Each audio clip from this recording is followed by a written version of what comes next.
I'm Dick Hafner, WJR News, and now here's Kevin Dietz.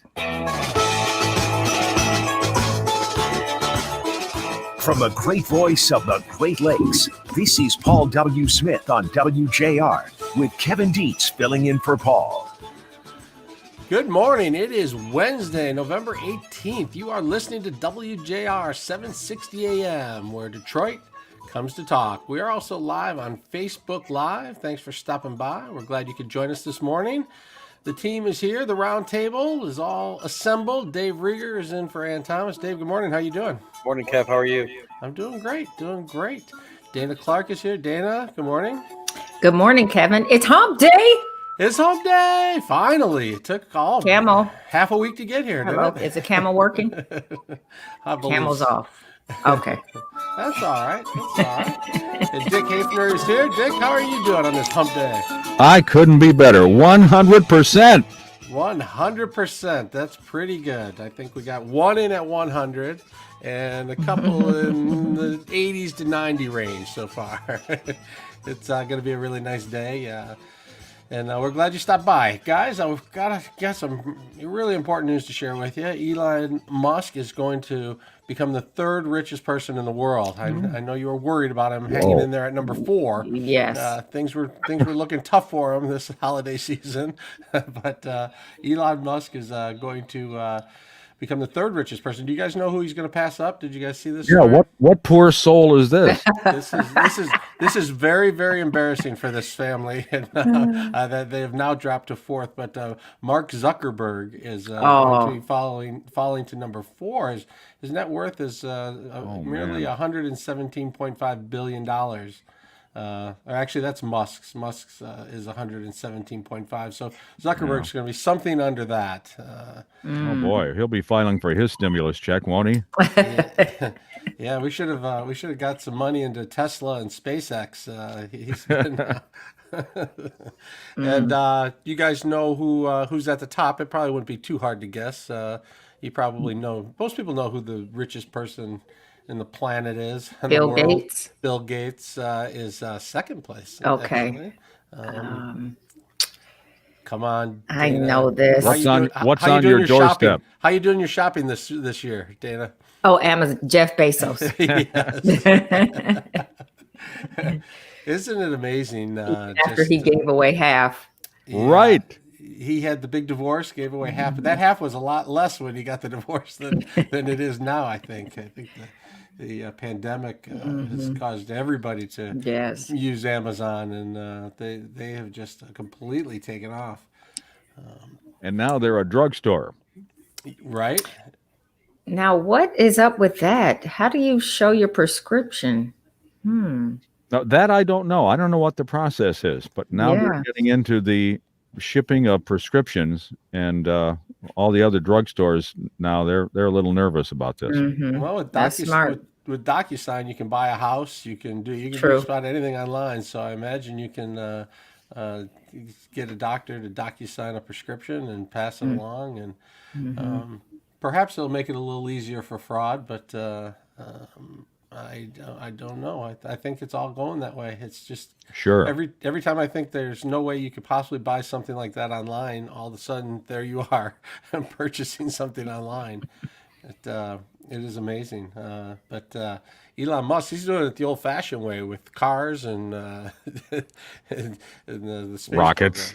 Program. Yeah, and Dana, there's a new Pepsi product I want you to try. It's called Apple Pie Cola.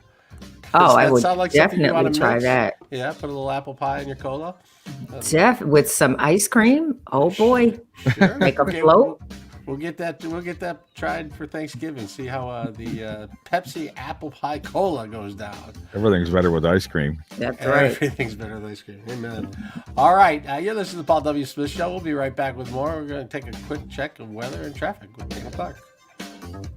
This report is sponsored by Compassion International. We're all feeling the weight of COVID-19, but for kids in poverty this Christmas, things are desperate. Bring joy to a child when you make your special year-end gift to Compassion International. Just text GIFT to 83393. That's GIFT to 83393. Traffic First sponsored by Gordon Chevrolet. Gordon Chevrolet has Black Friday deals all month long. Cyber Cash, a lease pull-ahead program with up to $1,500 in loyalty bonus cash. And leases starting under $200 a month. Extended hours Black Friday, Saturday, and Monday. Ford Road, just west of Merriman in Garden City. GordonChevrolet.com. Gordon Chevrolet, find new roads.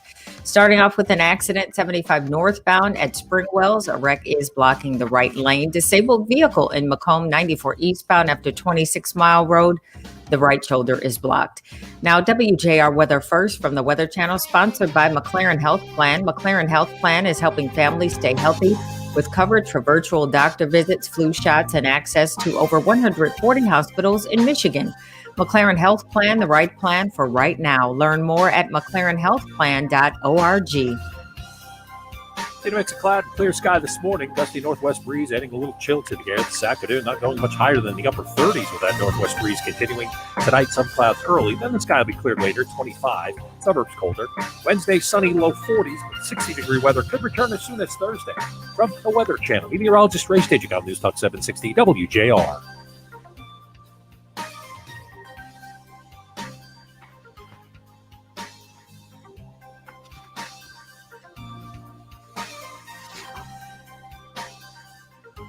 Time for Rush, Kevin. Oh, let's check in with Rush Limbaugh. I'm sorry.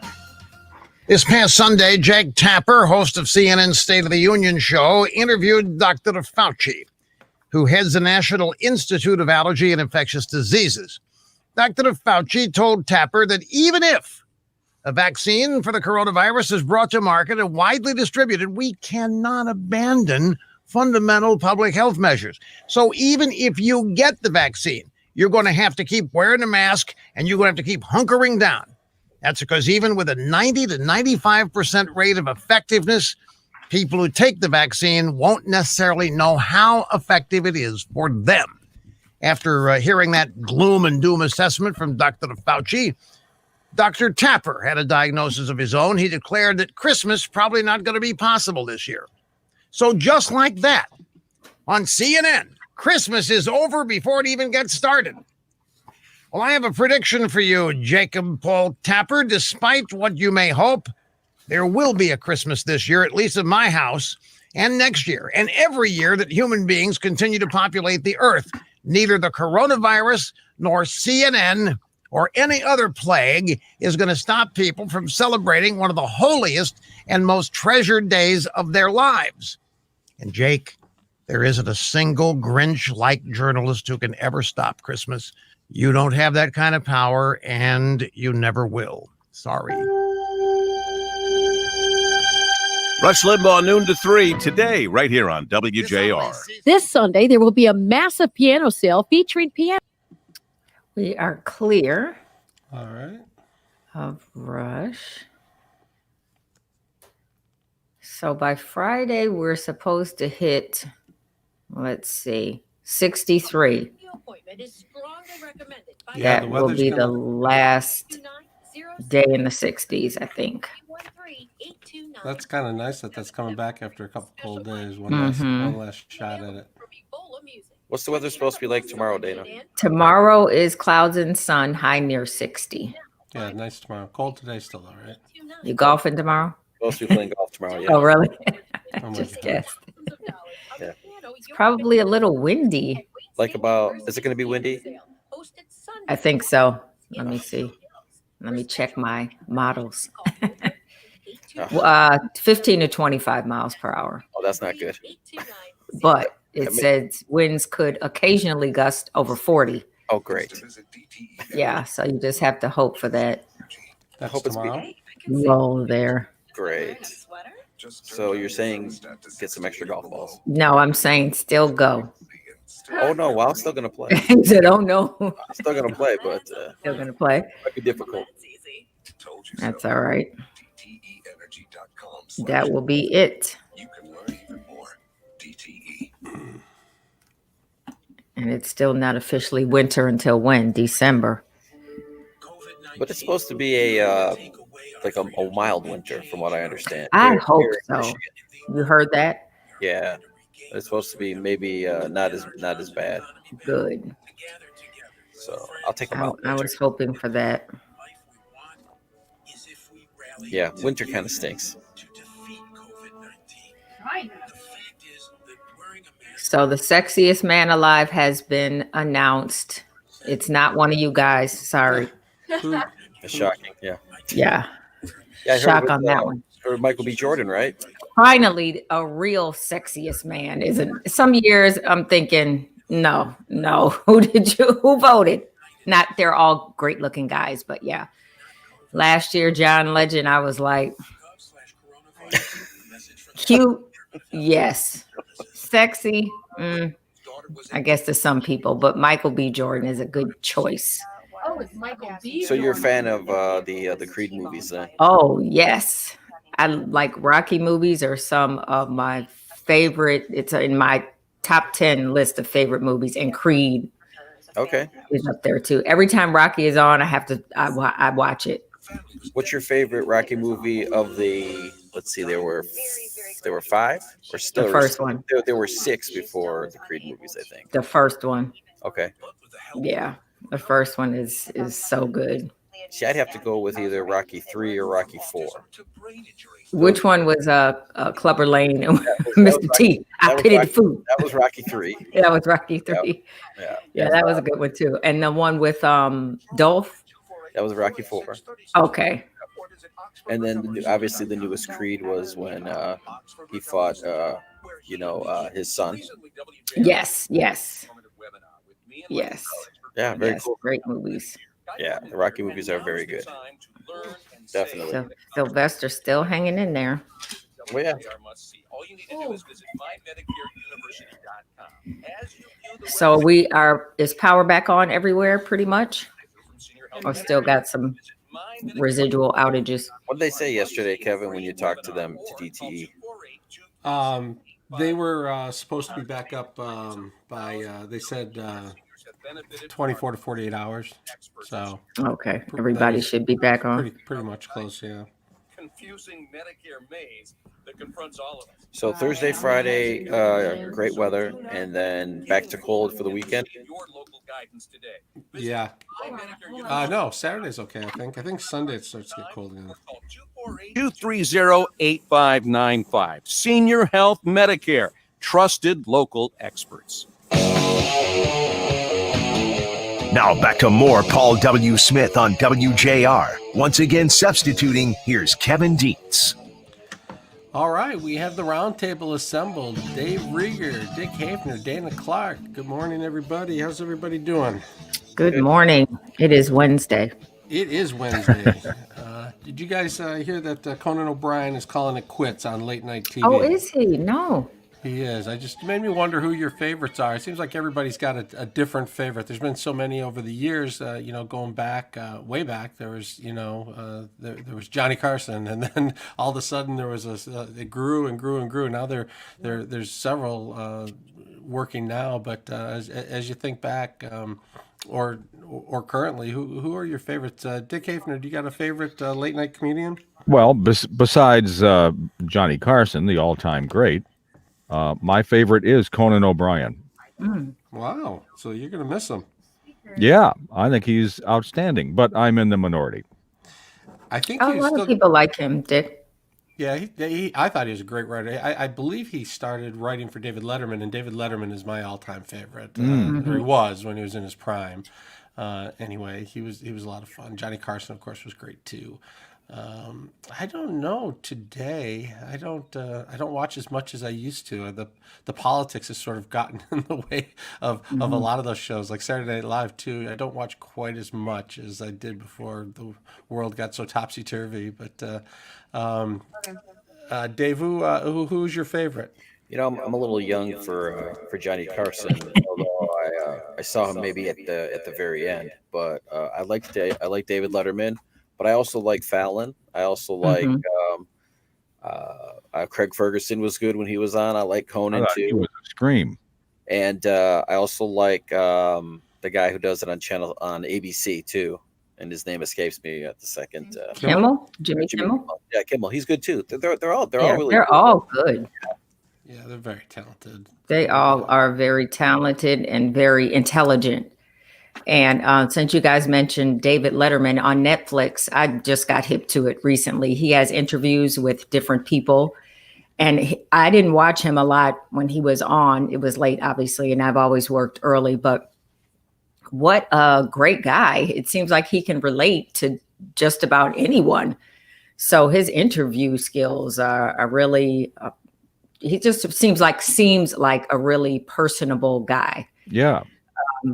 Right now, I like Stephen Colbert. He's hilarious. And Trevor Noah is very, very funny and very witty. Different type of guy, upcoming guy.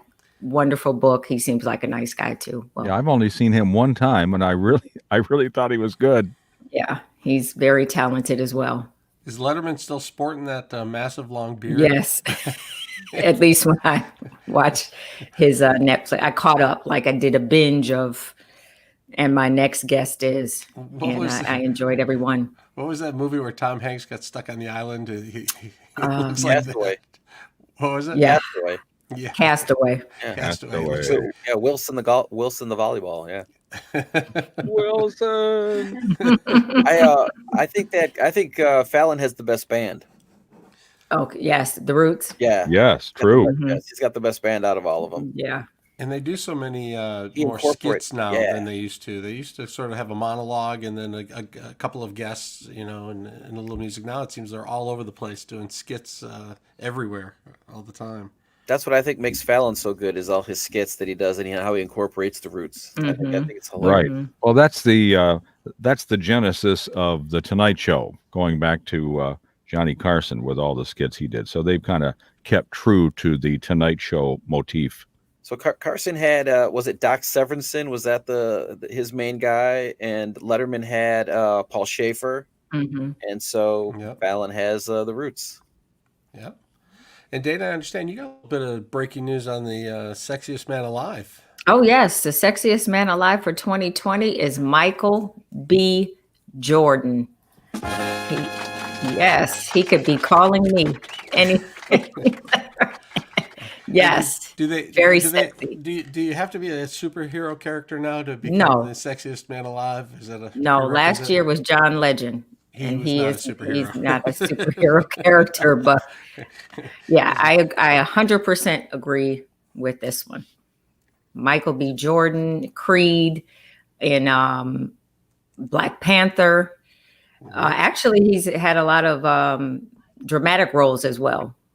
Great actor. And not mistaken, he also was in Friday Night Lights, like the final season of Friday Night Lights also. Mm-hmm. If I'm not mistaken. That might have been where he got his start. I don't know. Okay.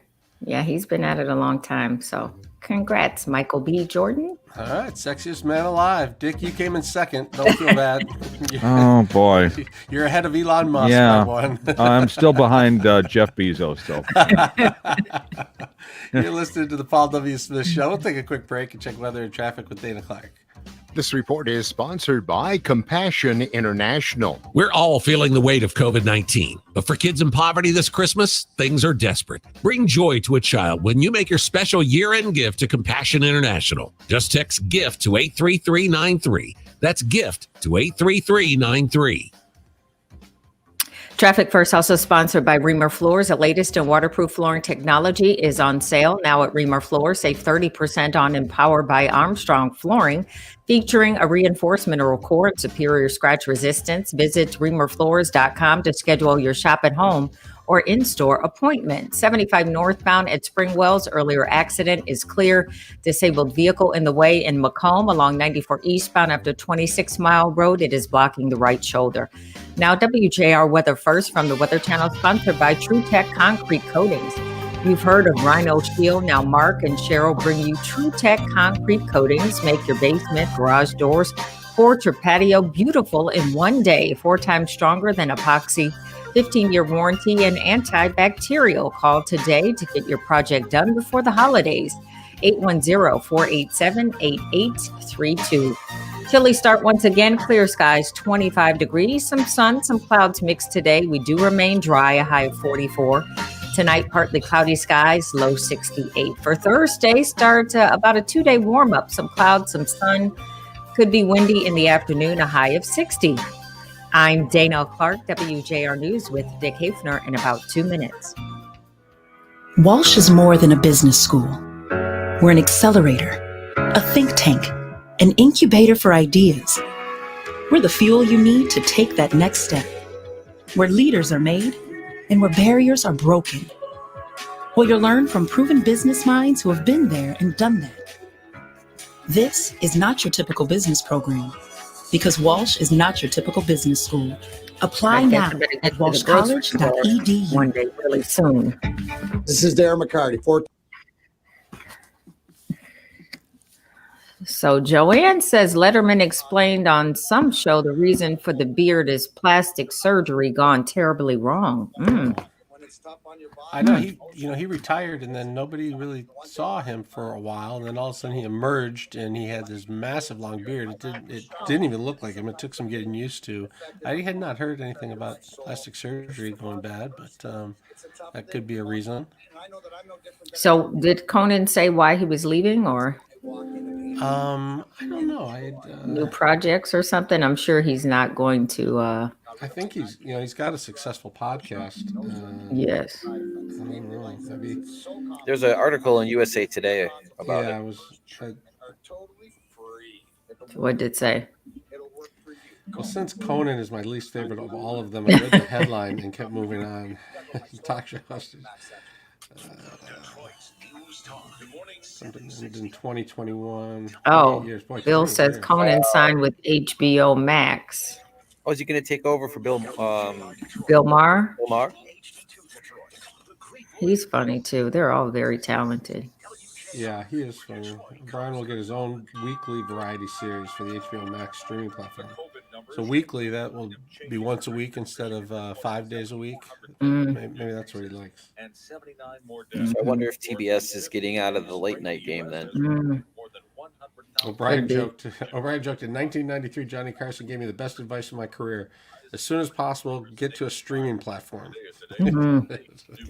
He said that Carson told him that in 93. Yeah, Wow. I don't think Carson knew about streaming. He knew about streaming. Yeah, right. That's pretty funny. That would be a lot lighter schedule going from once a week to every night. And is he an hour show, Conan, or longer? I think so. Some of those shows are long. Oh, it could be half an hour. Is it weird to anyone besides me to see Alex Trebek on Jeopardy? I tried to watch, but it felt so weird. Yeah, I didn't. I saw that he was on, and I read that he was going to be on through Christmas. Right. And, I feel like I could watch his final week. Maybe. Yeah, his the final week. shows, but it would feel a little weird. Felt weird. Yeah. The question is, who's going to take over for him? Yes, and they have another month, I guess, to decide. Yeah, there's quite a few people trying to get it. That's for sure. Just throwing petition. Did you see the petition with is it LeVar Burton? Yes. I didn't know he has a couple different shows out there. He would be great. He's doing a lot of stuff. Maybe Conan. That's where no. Danielle. Yeah, Danielle like that. Yeah. I heard her. Conan hosting Jeopardy.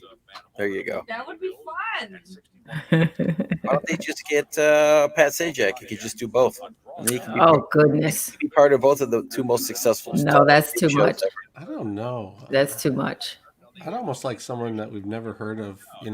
Bring in some professor from some college somewhere, and keep that, because Trebek is not like what would be most good game shows hosts that you see. They could have like rotating hosts. You know what I mean? Like 1 week it's LeVar Burton, 1 week it's Conan, 1 week it's. That would be interesting. I think that would keep people interested just to see who's going to be on there. Maybe once a month. I don't know. Every week would Yeah, be tough. maybe once a week is too much, but because it's probably not that easy. Nothing's as easy as it looks. oh, I'm sure it's very difficult. So you get out there and flop in a week. So that begs the question, Kevin. Favorite all-time game show TV host? Oh. Who's that guy that got in trouble? He was always kissing everybody. Oh yeah, Richard Dawson. Richard Dawson. He couldn't do that this. No, he would need no kissing in COVID. No, but we watch. I tell you now, we watch a lot of Steve. He was a little pervy. Now when you look back on show it, he was on Steve Harvey. Yeah, Steve Harvey. Family Feud. Steve Harvey. Is that the same show Richard Dawson did? Yes. So maybe that's just the show. Family Feud. Because we watch that. We flip that on. That's like the family thing you can flip on, and nobody in the family will really fight. Yeah, it's funny. Like, See, I thought Chuck might have been a fan of like Chuck Woolery, or Kevin. That, might have been like a that's Chuck mine. Chuck Woolery. Yes, Love Connection, man. You like 2 and 2? 2 and 2. Yes, I love Connect. I mentioned last week. I'm like, what? Why not Chuck Woolery? Where's Chuck Woolery? He's doing like those refi mortgage commercials now for seniors. What do they call that? Those special reverse mortgages. Yeah, reverse mortgages. Yeah. My favorite was Wink Martindale from Tic Tac Toe. The guy who did Newlywed Game was hilarious. I mean, he would, because those couples would say something and he would be ready with a quick comeback. Yes. I have no idea what his name was. Yeah, me either. The Newlywed Game. Bob Eubanks. Bob Eubanks was Bob Eubanks. Yes. No Bob Barker fans here, huh? Yeah, I like Bob Barker too. I like him in Caddyshack. When he gets in a fight with Adam Sandler. Oh, that was Happy Gilmore. Oh, Happy Gilmore, yeah. Yes, that was fantastic. Bob Barker's probably a little too up there. He's in his 90s. Drew Carey from The Price is Right? I didn't really. I was not really feeling Drew Carey as the replacement. I'm sure he does a great job. I don't watch it every day, but I like the guy that did the old Match Game show. I forget what his name was. He's just funny to watch. The who? Match Game from back. Match Game. Oh. Yeah, whatever that. I forget what his name was. I don't know him. Funny. I do not know him. But yeah, they're gonna have. Well, maybe they've been thinking about it for quite a while. He has been sick, for a minute. So a smart producer or producers would have started thinking. So maybe they already know. That's 888-PLAN-RIC. Online at ricedelman.com.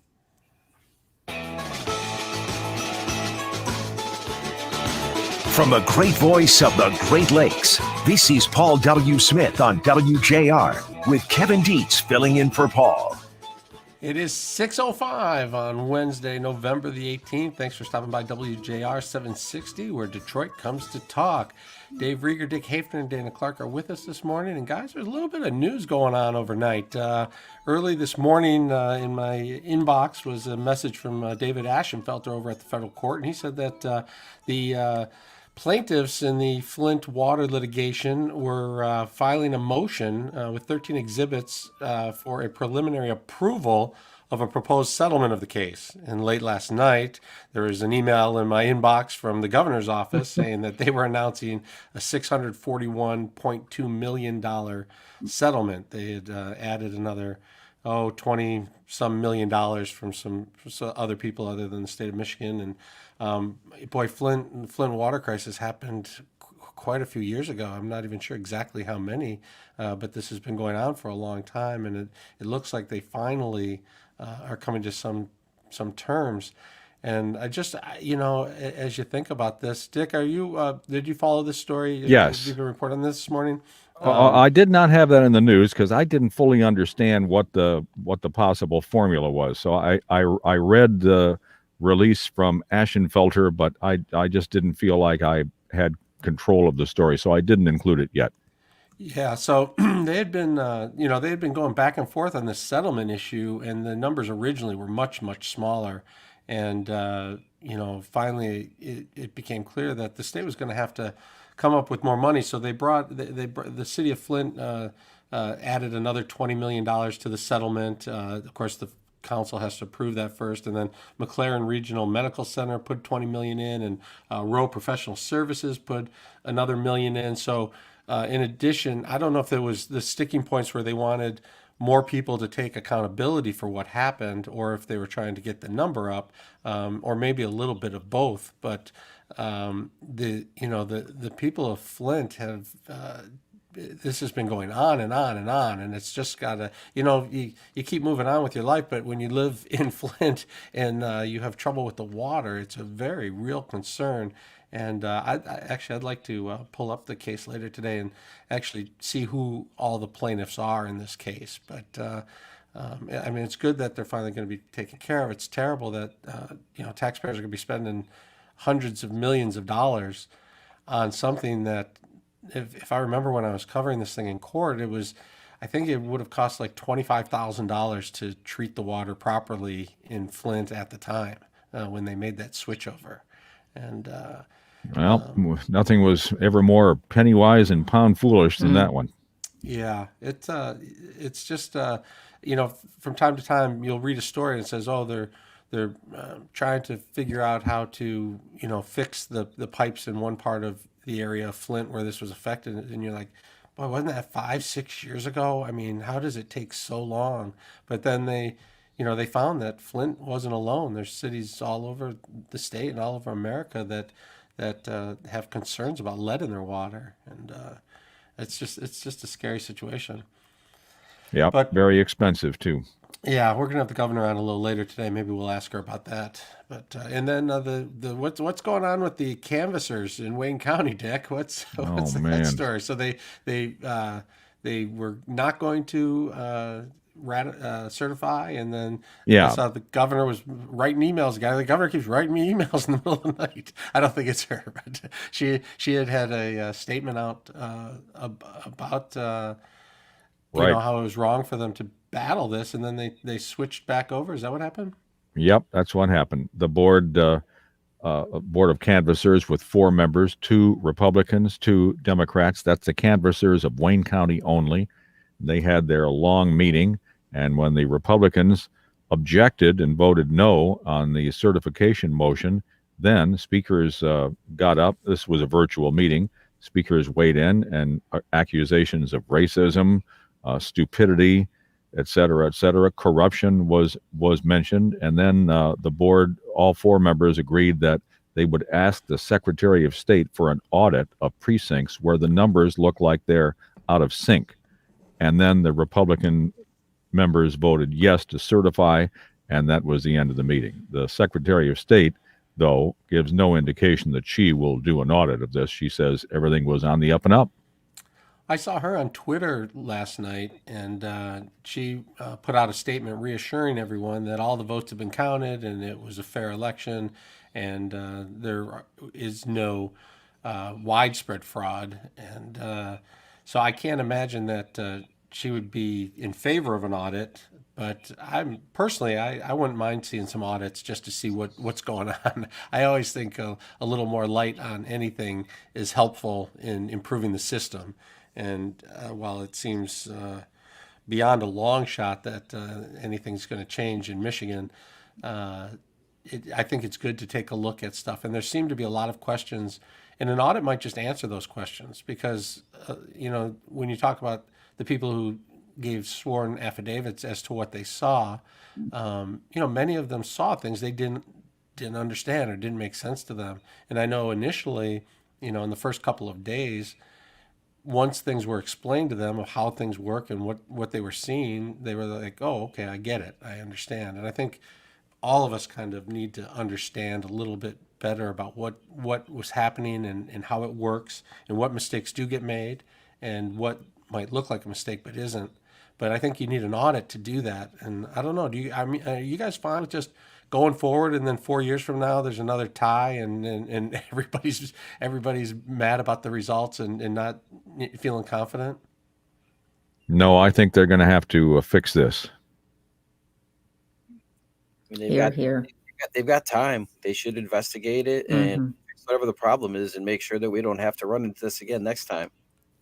Yeah, it just seems like, with everything that's happened and really, it was very close in 2016 as well, and we probably could have done stuff in those 4 years. It's not like this couldn't have been imagined that you'd have 74 million voting for one person and 71 voting for the other, and it seems like it certainly could happen again 4 years from now. And the technology continues to change, so the mail-in they loved the mail-in vote. People really enjoyed that versus standing in line. So I don't think that's going away. Right, that's the wave of the future. So that has to be improved, no doubt about it. Who wants this kind of a mess every election? No, and you don't want to just set it aside and 3.5 years from now pull it back out and say, "Oh, well, we'll see how it works." Let's have at it.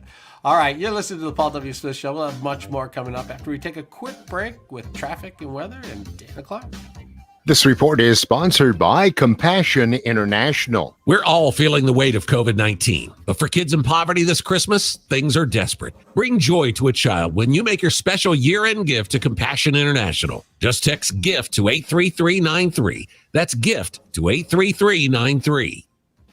Traffic first sponsored by Ryba's Fudge Shop. Make Ryba's your one-stop shop for all your business and corporate gifts. Appreciate, thank, and impress your clients, employees, colleagues, vendors, and loved ones with a gift box of creamy, delicious Mackinac Island fudge.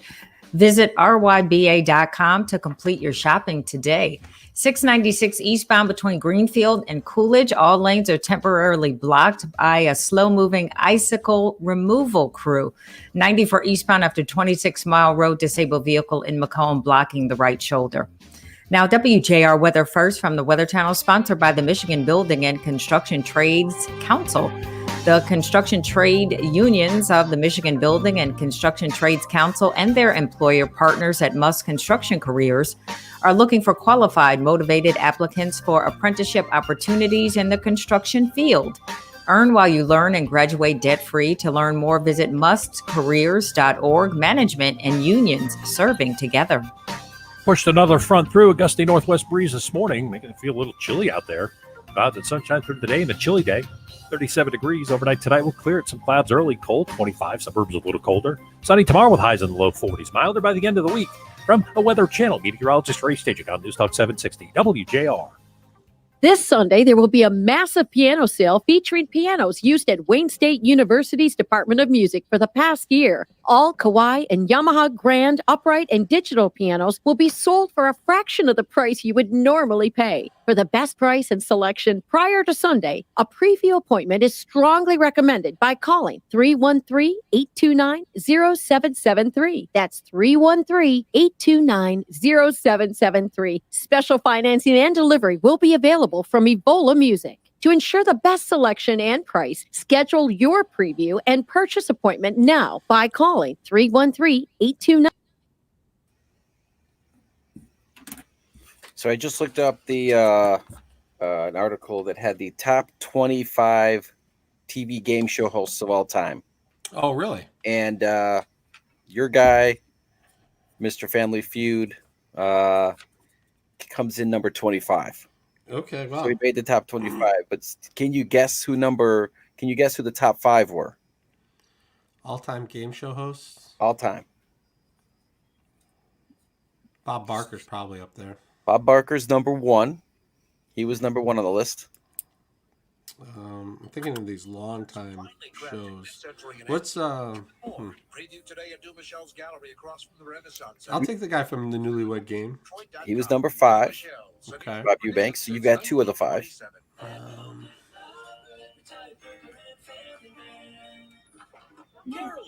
That's the holiday spirit. Simply Safe Home Security is having a huge. Well, Alex Trebek. He's number 2. Okay. 3 of 5. That's pretty good. Yeah, it's really good. Could Steve Harvey be up there? He was number 25. Oh, Steve was 25. Okay. Yes. He should be higher. Dell Technologies just announced their Black Friday sale. Let's see. What's the one with the 3 curtains? Door number 1, door number 2, door Oh, number Monty 3. Hall. Let's make a deal. Monty Hall. He was on the list, but he did not make the top 5. All right, you're gonna have to help me out. Wayne Brady is on the new Let's Make a Deal. Okay. So number 3, Richard Dawson. from Family Feud. That was the first guy I picked. And then that's the guy who kissed everybody, right? Right, yeah, correct. And then number 4, Gene Rayburn, which was the guy I was trying to remember his name. He was from Match Game. So, what's your top 5? Okay, all right. To this list. So that's pretty good. Pretty good, Kev. You got 3 out of the 5. That's pretty impressive. Not bad. I really had 4 if you were a lenient judge. Yeah, I'll give it to you. We'll get how about 3.5 there for you, Kev.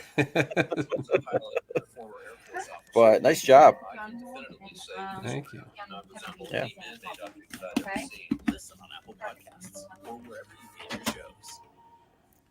All right, your guest is on the line. All right. And we'll be getting there in a second. And now, more than ever, they need your support. Learn more at donorschoose.org. Donors Choose. Support a classroom. Build a future. Now back to more Paul W. Smith on WJR. Once again substituting, here's Kevin Dietz. Well, here's something you probably did not know. It is Utility Scam Awareness Week. Scammers are known to target utility customers.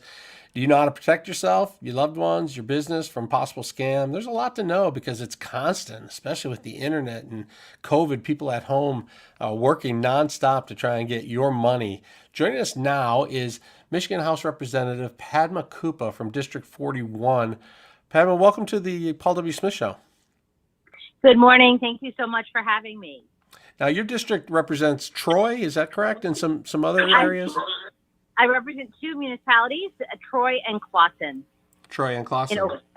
Yeah. Excellent. So, yeah, I saw that you were keeping your constituents aware of some of the concerns and problems with scammers. And I know with COVID, it's been kind of off the hook. But what are some of the things that you're concerned about? Well, phone scams are on the rise at this time of year from utility imposters demanding that you make utility bill payments immediately using prepaid credit cards. Some people are easy to spot, others are not. But I think people should know the facts. Consumers should know the facts. First of all, you can visit michigan.gov/MPSC for Michigan Public Service Commission.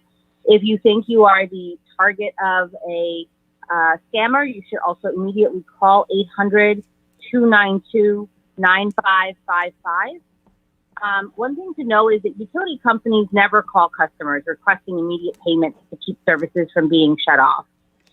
If someone asks you for something, always ask for a worker ID, whether you're contacted in person or on the phone. Even if the caller ID says it is from the utility on the phone, never give out your account number or your personal information, your name, your address, your date of birth, or your social security number. If you suspect a call to be fraudulent, hang up and immediately call your utility at the telephone number on your bill and ask to speak with a customer service representative. Please report it. If you've mistakenly provided bank account information, and right now with COVID, people are vulnerable, they're friendly. If somebody calls you and they're friendly and you provide some information, call the bank and your local police department. Especially if you give your bank account information, place that initial fraud alert on your credit card for at least 90 days. You can also file a complaint with the Attorney General's Consumer Protection Division, and that is michigan.gov/AG, and the Federal Trade Commission at 877-382-4357. Yeah, they really seem to, prey on your I don't know. It's sort of like they can sense where you're vulnerable. You're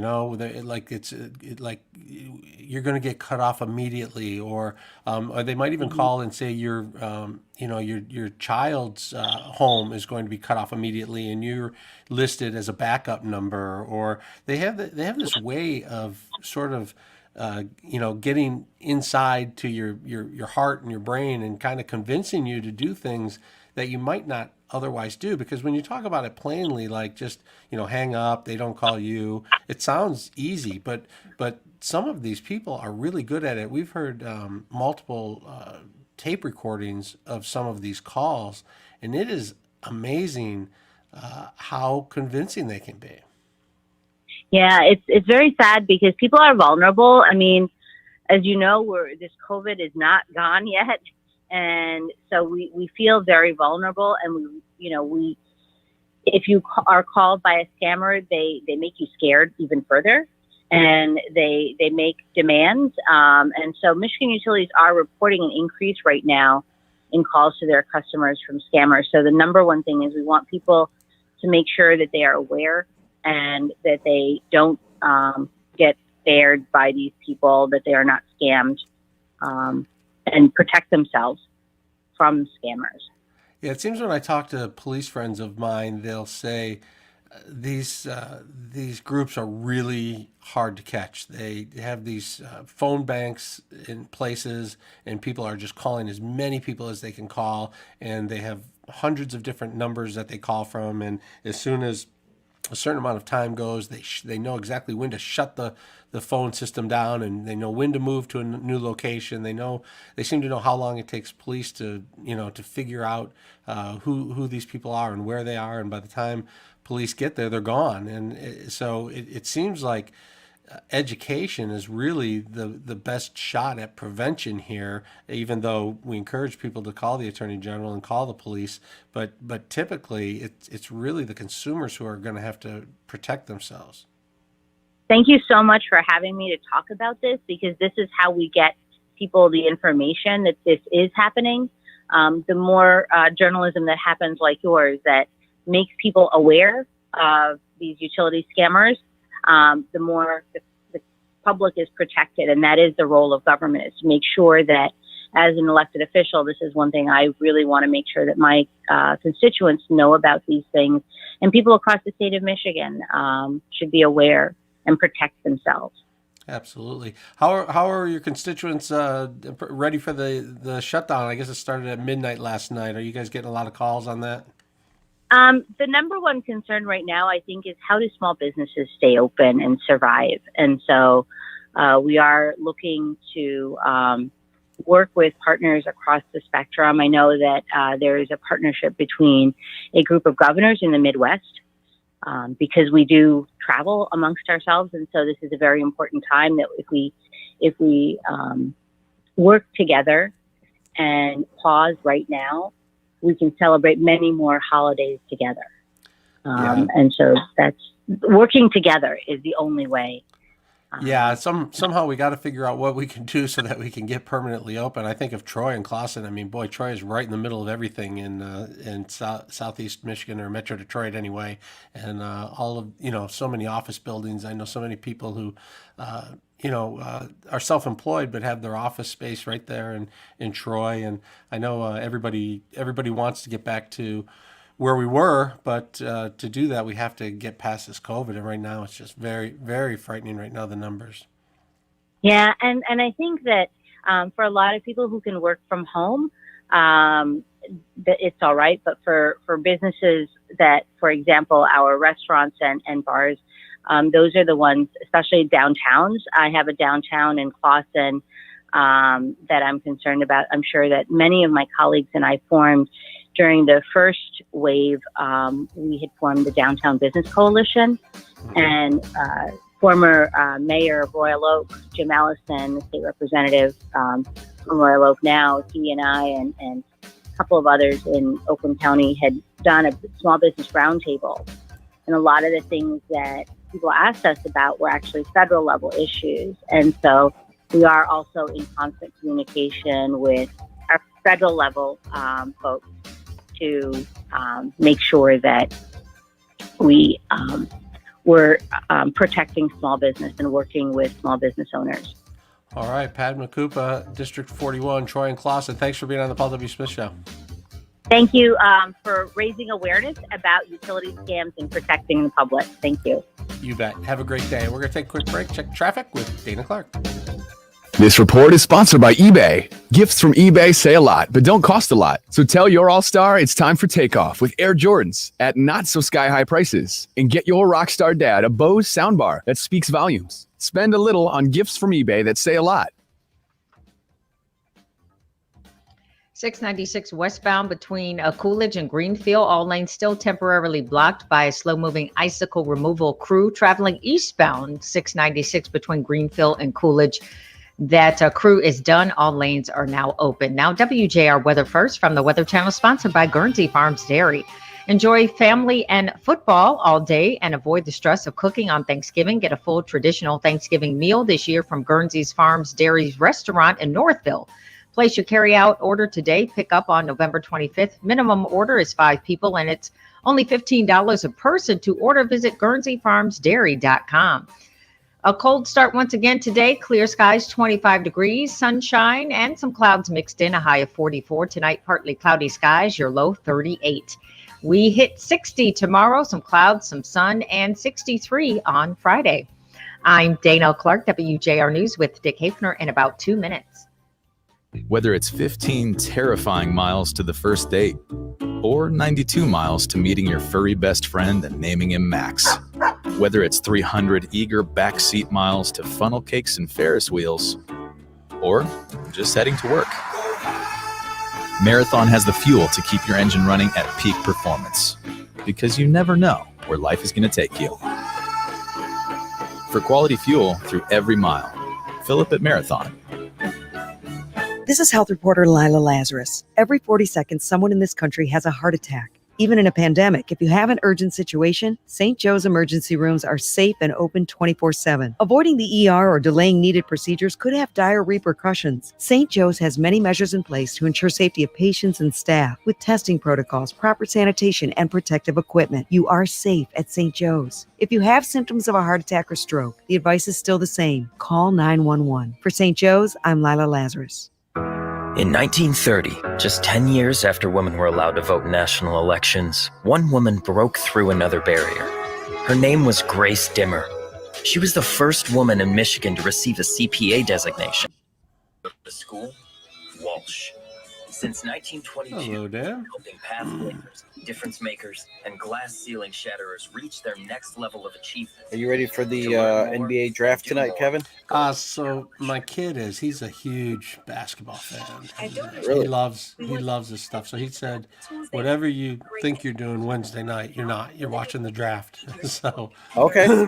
So he wants the Pistons to move. He does not want them to pick at 7. He wants him to move up, but because that's more fun. But if not, he wants him to move back. Okay. I think he's interested in those first 2 picks. Is one of the ball kids coming out? Yep. So it's Minnesota's Timberwolves have the first pick, and the second pick goes to the Golden State Warriors. So Golden State doesn't need a guard. They have Curry and others.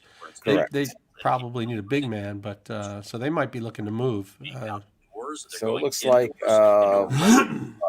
LaMelo Ball is the one you were talking. Is the Ball brother that you were talking about, and James Wiseman appears to be going number 2 to Golden State probably.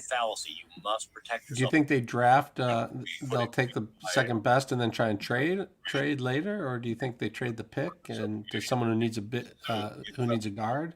I don't know. Basketball. The game of basketball has changed so much now. You know, you don't necessarily need that big man anymore. Mm-hmm. The way that people shoot and the 3-pointers and everything. So it's hard to say what they're going to do. It'll be interesting. Yeah. I think it's fun to watch because for me, I watch March Madness like crazy. It's like my favorite thing to watch. And then somehow I can't remember all the players as they go from March Madness to the draft. And so on draft night, they go to play the clips back, and then it all just comes back to me like, oh my gosh, I remember watching this kid. I remember. Obviously, Anthony Edwards is from Georgia. Is probably going to go number 1 to the Timberwolves. So, we'll see. They're talking about trades too, though, possibly. Voting to certify the election results in the county. Patrick says that since he lost the sexiest man alive, he hopefully will go in the first round tonight. So. That would make up for it. Although. Patrick, I hope they could share that signing bonus with us. Patrick, you got to get in there quick because that first contract isn't the big money. You gotta live through the max contract and then get to your second contract to make the big money. You get stuck with like 10 million a year or something. Did you see where Harden turned down 2 years, 200 million extension from the Rockets because he wants to go to play with the Brooklyn Nets and go with Durant and with the guard who played with Cleveland, from Duke. Yeah, I'm not a big fan of all these players getting together to go create super teams. I mean, it's kind of fun to watch, but it just ruins all the rest of the games. I mean, it just makes me just want to watch the playoffs. So not a fan of the super teams. So not a fan of like Anthony Davis going to the Lakers. You know, it's funny because I love Golden State, but so they were like a super team, but I think they drafted their way into being a super team. I don't think they, except for getting Kevin Durant. Yeah, right. Although they had already won 3 in a row or something like that when they got Durant. But yeah, I don't know. I mean, I guess for the playoffs it's great because it's like watching All-Star games in the playoffs. But I don't know. World Market Update sponsored by Bobby Waddles. I guess maybe if the Pistons were the team getting everybody, like when the Red Wings got everybody, that was fun. Pistons are like in purgatory. They're always like in the 6th or 7th spot. They're not good enough to get anybody to come, and they're not bad enough to get higher in the lottery pick. So they're always stuck in that middle part. It's tough to get out of that. Right. And they've had some bad contracts also. So Hey, we're talking to Dick in this next segment. I can save on my energy. I'll make sure that he's available to talk to him. But I mean the Pistons are just, and you're right. The Red Wings, they were great for a long while, always making big moves at the trade deadline. And then when the salary cap got involved a little bit more, they kind of caught up with them after a while. So now they're in the rebuild. The Children's Hospital of Michigan Foundation and they were a casualty of the salary cap coming into play. So right for children through the Kohl's Safe for Kids program. Certain practices such as keeping your children in a securely buckled Mark says that he played basketball in college and he used to be a big NBA fan, but the players today have turned him away. For more information on this and other child health and wellness tips, visit childrensdmc.org. Yeah, the game's kind of changed. It's kind of a isolation, one-on-one type, spread the floor out game now. I enjoy, I was a guard when I played basketball too. I was a guard, and I enjoy watching these guys create space to get off shots and do what they do. When the game was all down at the rim and everybody was dunking all the time, I didn't enjoy it as much. It was like just, the bigger and stronger you are, just throw it down low and dunk it. But I think it's more artistic or creative now, but I don't know if it's better. Felt it was good. Right. Vicky and I are our foundation get behind the two. All right, we're coming back here. All right. Family Foundation has been able to donate over $500,000, but we've been able to raise with that $500,000 close to $1.7 million. So that is what the power of WJR, Paul W. Smith, and our foundation has been able to do. Join us to help out. Visit hungerfreeinthed.com or call 313-254-4788. Now back to more Paul W. Smith on WJR. Once again, substituting, here's Kevin Dietz. If you got up early this morning to go get some breakfast with a friend or a coworker, well, you probably were not allowed inside to sit down and enjoy the meal. The restrictions are in place as of midnight last night. They are here for the next 3 weeks, and not everybody's happy about it. In fact, the Michigan Restaurant Association filed a federal lawsuit to block the state order closing dining establishments and bars. And we're going to have to watch that play out. Joining us now is Dick Hafner. Dick, welcome back in. Good morning, Kevin. What do you think about these restrictions? I mean, my first blush at this is that I don't think 3 weeks is going to change anything. The people don't like the numbers. The hospital beds are filling or near capacity. Something has to be done. I just don't know how 3 weeks is going to kill off this virus to the point where we say, okay, let's get back to being open again. No, it doesn't seem so. I wonder why the governor chose 3 weeks. You're right. The numbers seem staggering, and they keep going up and up and up. And after 3 weeks, the governor is going to have to make another difficult call. Yeah, we kind of went through that once before. It seemed the extension, and I don't know. Maybe you just say, hey, look, 3 weeks. We know it's going to take at least 3 weeks. Let's start there and see where it goes from there. But clearly, the Restaurant Association is not happy, filing a federal lawsuit to block the order. I guess they feel like they can serve people food and keep them safe. That the numbers, the governor talks about the science, but they're talking about the math, and they're saying the COVID isn't spreading at the restaurants. Right. I don't know what their exact data shows, but they filed a lawsuit in West Michigan, so they're going to have to come out with that information. In the meantime, there's no new stimulus package where the trillions and trillions of dollars are being produced by Uncle Sam to send to the employees and to send to the small businesses. You would think that if there was a new package, that might affect the decision to file a lawsuit to try to block the restrictions. So the association said that their survey data suggests that 40% of restaurants will close at least temporarily if dining rooms are closed.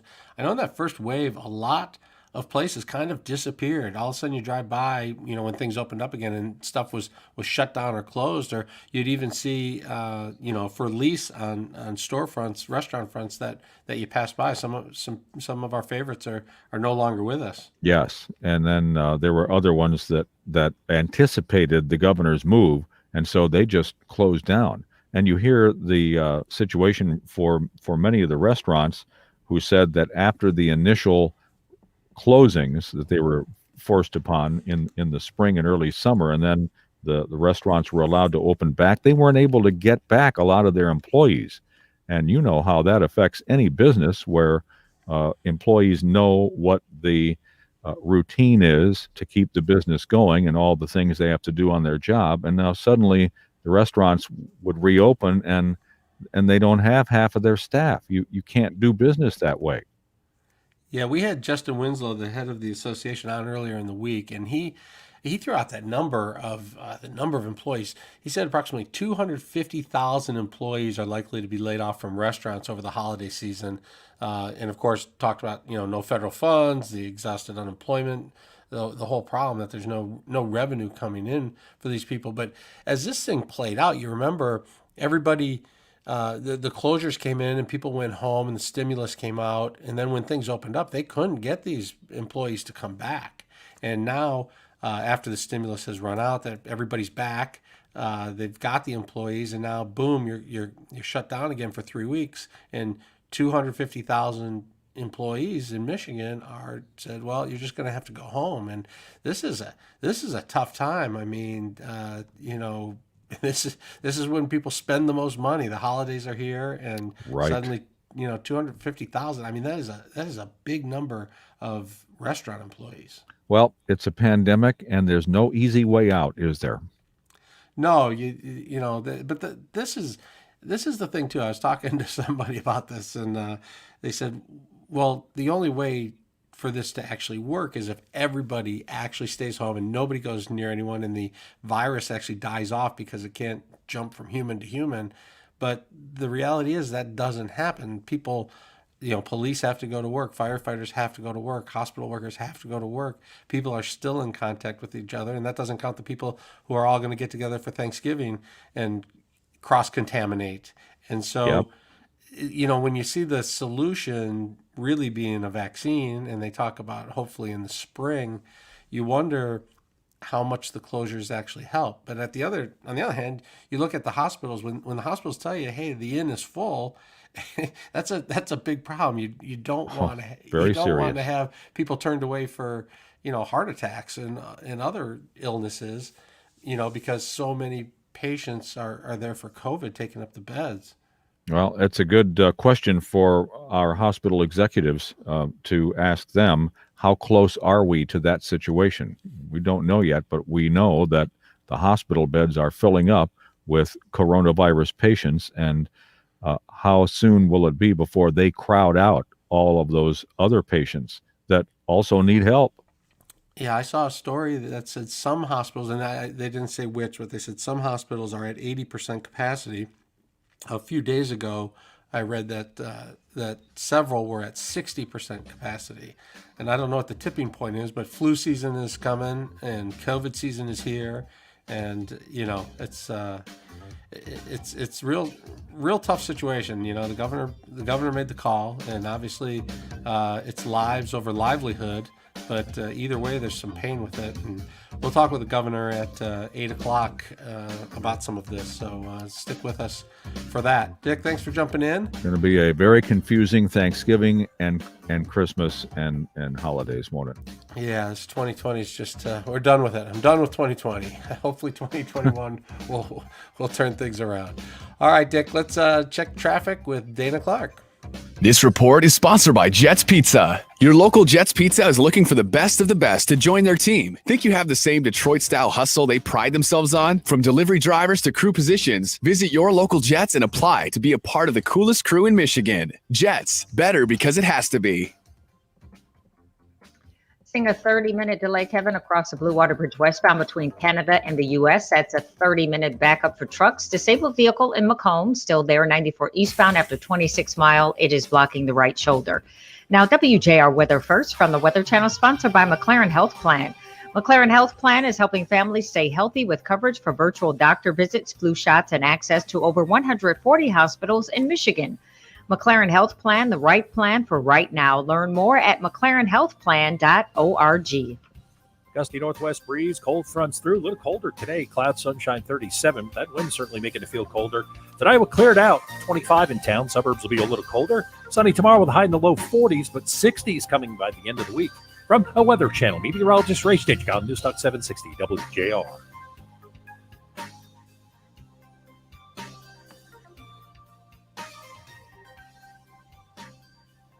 What if I told you could sell your home for top dollar and not pay a single dime in commissions? Introducing YouPraise Offers, the new app coming to your smartphone. With YouPraise Offers, it's as simple as you point, you click, you praise. Simply enter the address of your home. Tell us about your home improvements, snap a few photos, and within 24 hours, you'll have a cash offer from a ready.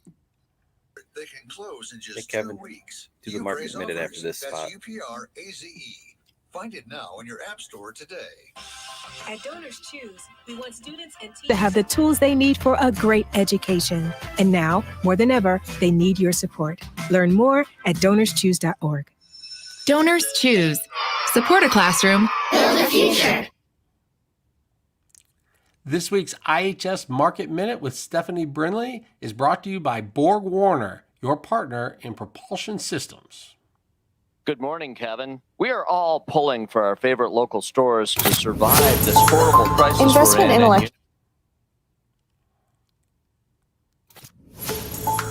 in. Investment in electric vehicle manufacturing has been in the news lately, with announcements from General Motors, Ford, and FCA.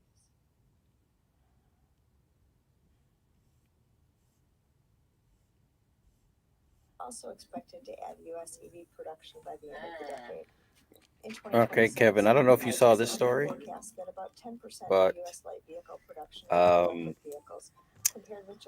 Charlie Brown Thanksgiving, which has been airing on ABC since 2001, is moving to Apple TV Plus. Oh, yeah, I did see that. Yeah, we talked about that. So that's crazy that that's not going to be on regular television. Right. It was CBS before, right? And It says as part of a new corporate deal, the animated special is moving to Apple TV Plus along with the rest of the TV adaptations of the classic Charles M. Schulz comic strip. So The Great Pumpkin, Charlie Brown, and everything else, all moving to Apple TV Plus. Yeah. And they will offer a free streaming of it for 3 days from November 25th to November 27th. Wow. United to fight with you. From the first meeting, your team. yeah, we talked about that. That talk about tradition. Yeah. All for innovation through collaboration. Do you remember? You're probably too young when Wizard of Oz would come on once a year. Of personalized care. I guess. I mean, I've seen it. I've seen it a lot. Well, it used to come on once a year, and everybody would wait for that one day, and then everyone would sit home and watch it. On whatever it'd be on Sunday night. Patients throughout Southeast and South Central Michigan. All for you. My mom likes to watch when it comes on TV, Gone with the Wind. Oh yeah. which is, in my opinion, I know it's a classic. One of the worst movies ever made. A little boring. A little boring. Awful. Absolutely awful. Just so bad, so horrible. Yeah. It's I went to in Charleston, South Carolina. I went to the house where that was filmed one time. My brother lives in San Francisco, and I've been to the is it called the the hotel where the famous scene was where she falls down the stairs? Is it the it's not called is it the Fillmore, or there's a famous hotel in San Francisco in Bloomfield Hills. For scheduling and directions, call 313-829-0773. That's 313-829-0773. There, Kevin. Now back to more Paul W. Smith on WJR. Once again substituting, here's Kevin Dietz. Yeah, as the weather gets colder and times get tougher, we're all worried about helping the less fortunate. And here to tell us what they're doing is Jen Kirkpatrick, chair of the Covenant House, to talk a little bit about Michigan's Sleep Out. Jen, thanks for joining us on the Paul W. Smith Show.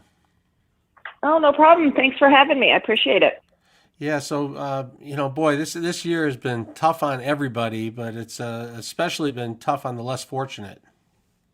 Yeah, for sure. I mean, even the fundraising that usually occurs around the executive sleep out that's occurring November 19th, it's been incredibly hard because those who usually give, potentially are in a situation where they may not have a job, or they're going on lockdown, or they're worried about their employment going forward. So they're more hesitant to give in the fundraising efforts. And so it's been a lot harder to fundraise. And, where I work at Cisco Systems, our goal is to raise $2 million across the United States for Covenant House, and at least get to 100 to 120K for Covenant House Detroit.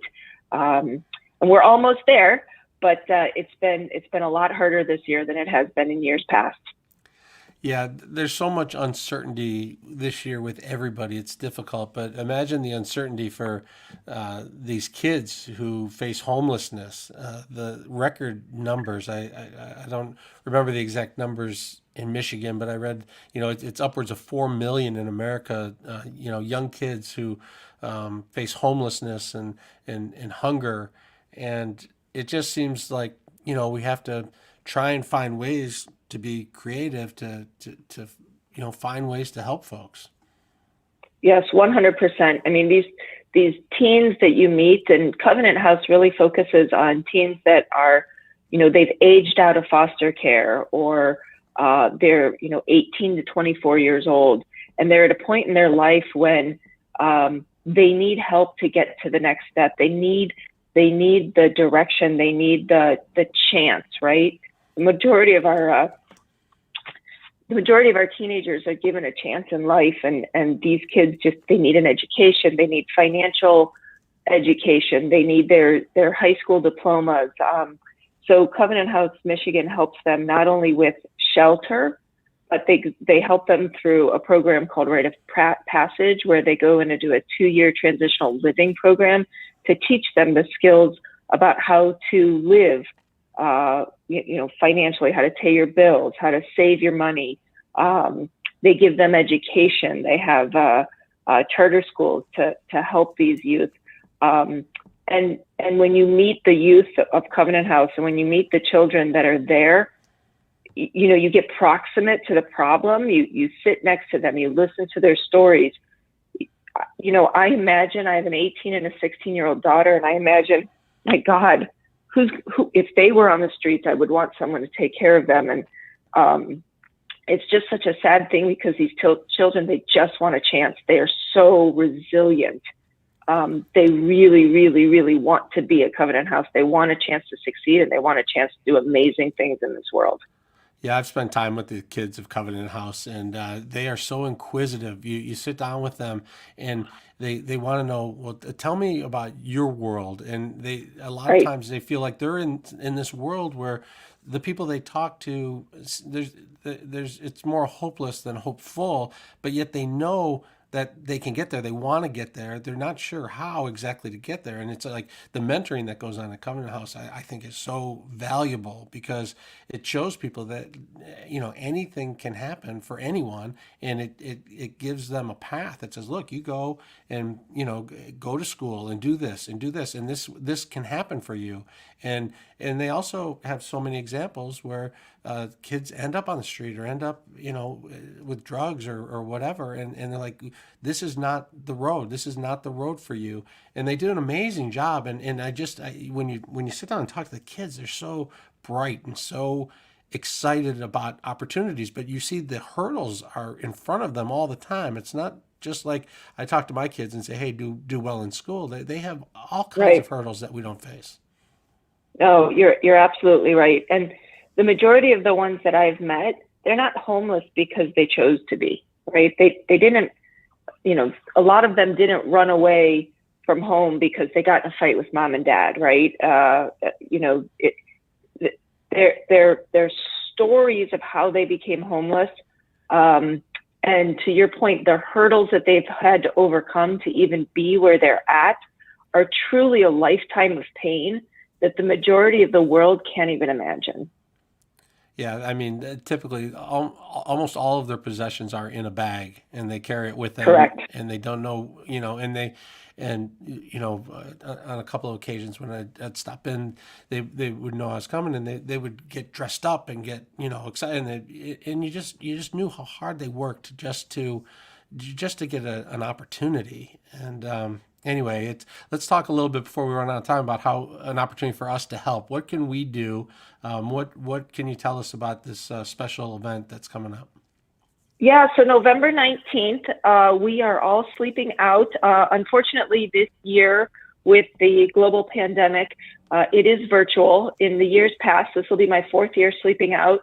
In the years past, we have slept in the parking lot of Covenant House in a cardboard box and a sleeping bag. And the goal is not to pretend to be homeless, but it's to show the solidarity with these children, that people do care about them and people are trying to help. And there are, to your point, amazing people that the spirit of hope is out there. And so November 19th, we will all be sleeping at our homes, and most of us will be sleeping outside. Most of us are a little worried about animals or the quietness, right? Because it's always a little louder in the Covenant House parking lot on Martin Luther King down there in Detroit. So, but yes, we will be sleeping outside to raise money for the for these youth in Covenant House in Michigan. And what you guys can do to help, what your audience can do is, please give. Right? Please give, please get involved. Go to covenanthousemi.org. Again, that's covenanthousemi.org. And there's a big donate button on the home page. Feel free to just donate to the cause. If you know a teen that's sleeping out, please feel free to donate to that individual person. Everybody has an individual goal that they're trying to reach. And if you want to get involved and you want to sleep out, feel free to do that too. That covenanthousemi.org will tell you how to get involved, how to sleep out. This year is different. My children are going to sleep out with me. I'm hoping we make it all night outside, but they're going to experience what I've experienced the last 4 years. So while we can't do what we've always done, we're going to do it differently, and we're hopefully going to do it better, and we're going to get more people involved and aware of the cause. And if you don't want to sleep out all night, just go outside on the 19th. And after about an hour or two, you will come to understand what these kids are living with. And then go back inside, get online, and make that donation and help these kids out. Jen Kirkpatrick, thanks so much for being on the show. Oh, thank you for having me, and thanks for supporting these kids. You bet. We'll talk to you soon. Let's check traffic and weather with Dan Clark. This report is sponsored by Compassion International. We're all feeling the weight of COVID-19, but for kids in poverty this Christmas, things are desperate. Bring joy to a child when you make your special year-end gift to Compassion International. Just text GIFT to 83393. That's GIFT to 83393. Oh, Kevin, much better than this time yesterday. Lots of problems because of the snowy conditions yesterday morning. This morning, it's a lot smoother out there. Just watching a disabled vehicle in Macomb 94 eastbound after 26-mile road. A disabled vehicle, I should say, not a wreck. Disabled vehicle is blocking the right shoulder.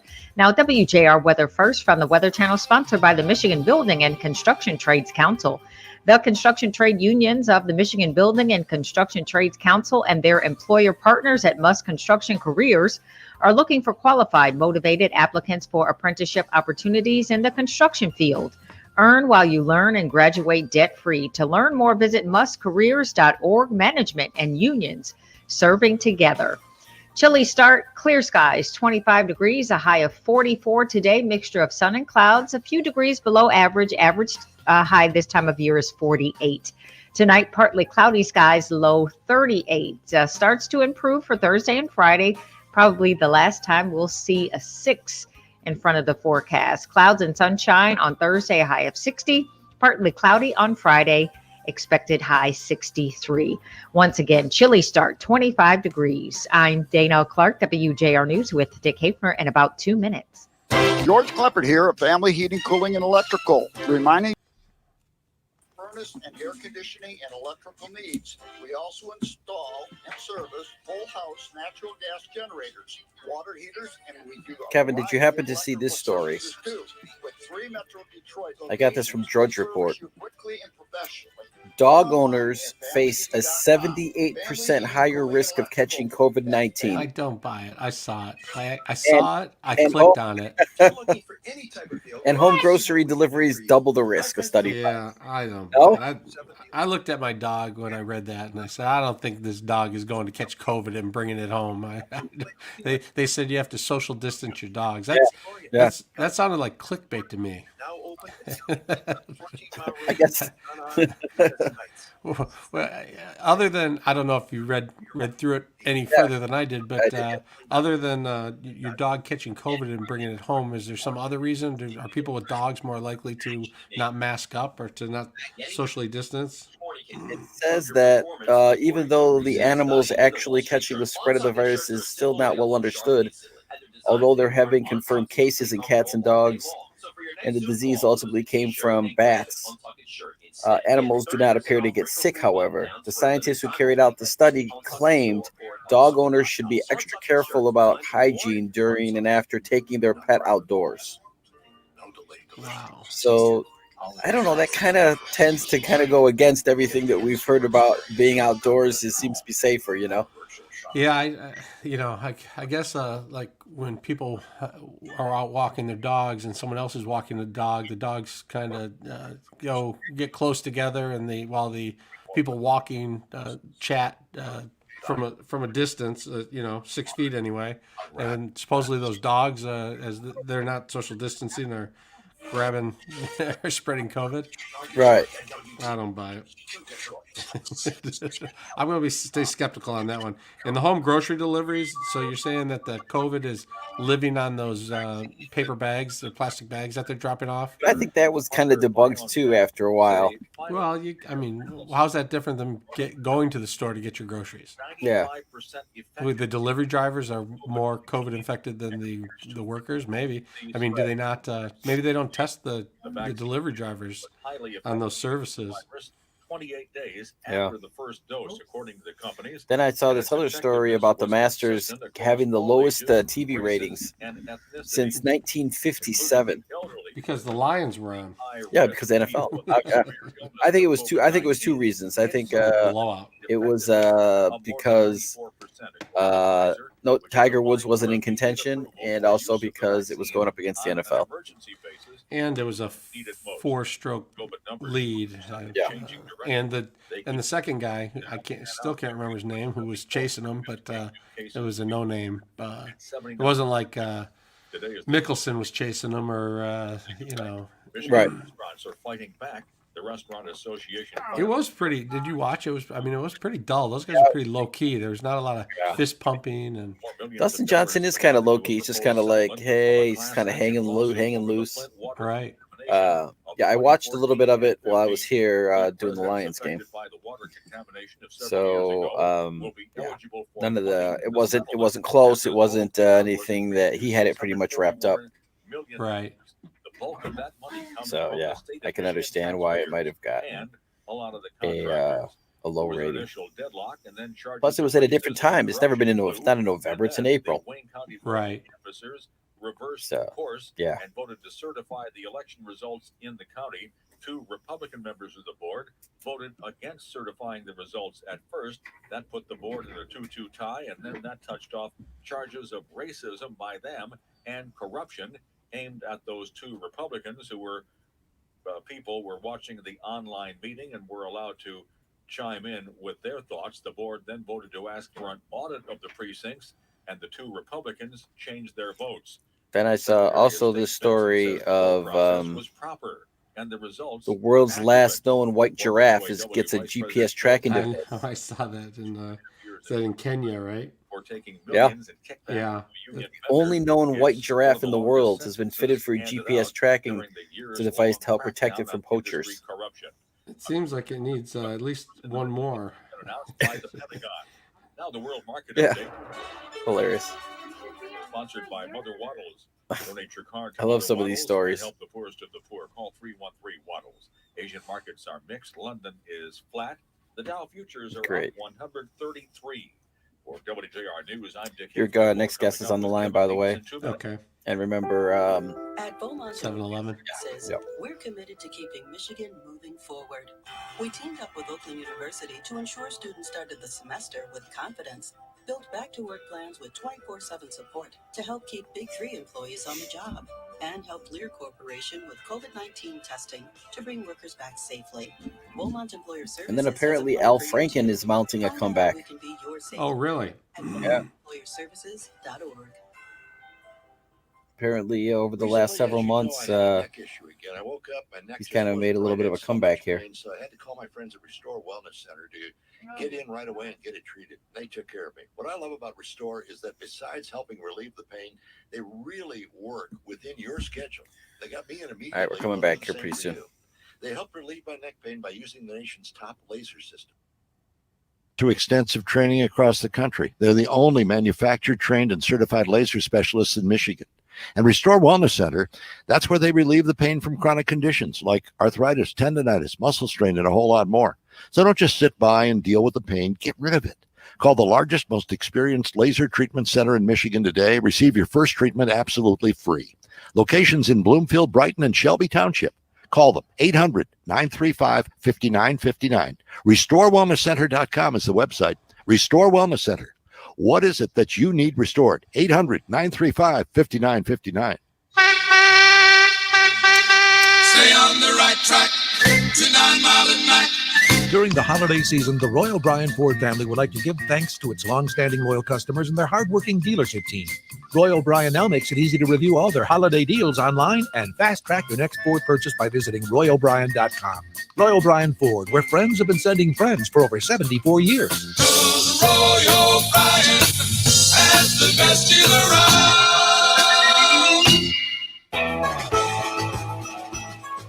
From the great voice of the Great Lakes, this is Paul W. Smith on WJR with Kevin Dietz filling in for Paul. The headline in the USA Today says the public has not listened. Nursing home cases surge to all-time highs as COVID-19 sweeps the United States. Federal data shows 10,279 COVID-19 cases during the week of November 1st. Good morning. It's 7:06 on November 18th. You're listening to the Paul W. Smith Show. Of course, COVID-19 cases and deaths in Michigan's nursing homes and facilities are lower than the national average. And they say that's due to the quality care being provided and efforts by people in the community and those who have loved ones in nursing homes. But we wanted to find out exactly what the headline is, what's going on nationally, and what's going on in Michigan here. So join us now on the line is Melissa Samuel, Executive Director, Healthcare Association of Michigan. Thanks for being on the show. Morning, Kevin. Glad to be with you. Yeah, so that's a frightening headline. Sometimes headlines are frightening, but the data seems to back it up nationally anyway. The numbers are really pretty out of control in nursing homes. What are you seeing? Well, we are seeing an increase in Michigan facilities. It's a kind of our worst fears have come true as COVID is significantly increasing in the general population. Long-term care facilities, it becomes very difficult, in large part due kind of to this asymptomatic, pre-symptomatic phenomenon that is part of the COVID-19 virus. So even with, I think, very good testing strategy in the state of Michigan, there can be gaps. We have weekly testing of staff, and in certain areas, I believe it's when we reach 10% positivity rate levels, it will trigger bi-weekly testing as well. But staff can still not have symptoms or be pre-symptomatic, so they pass the screening, but then they're in the building and they could be spreading the virus. So it is very, very challenging when you have this much spread in the community with the significant number of employees that we have entering and exiting the building to stop that spread once it's so significant in the community. Yeah, we all know that Michigan's new restrictions have gone in place today for restaurants and casinos and all kinds of things. It's a reminder that this second wave is here. So what do we do to show personal responsibility and able to help protect our seniors? Yeah, Kevin, all of these decisions that the Governor Whitmer and the administration makes they're just degrees of very difficult decisions. I know the announcement she made on Sunday impacted professions, so the restaurant in particular, and it's devastating.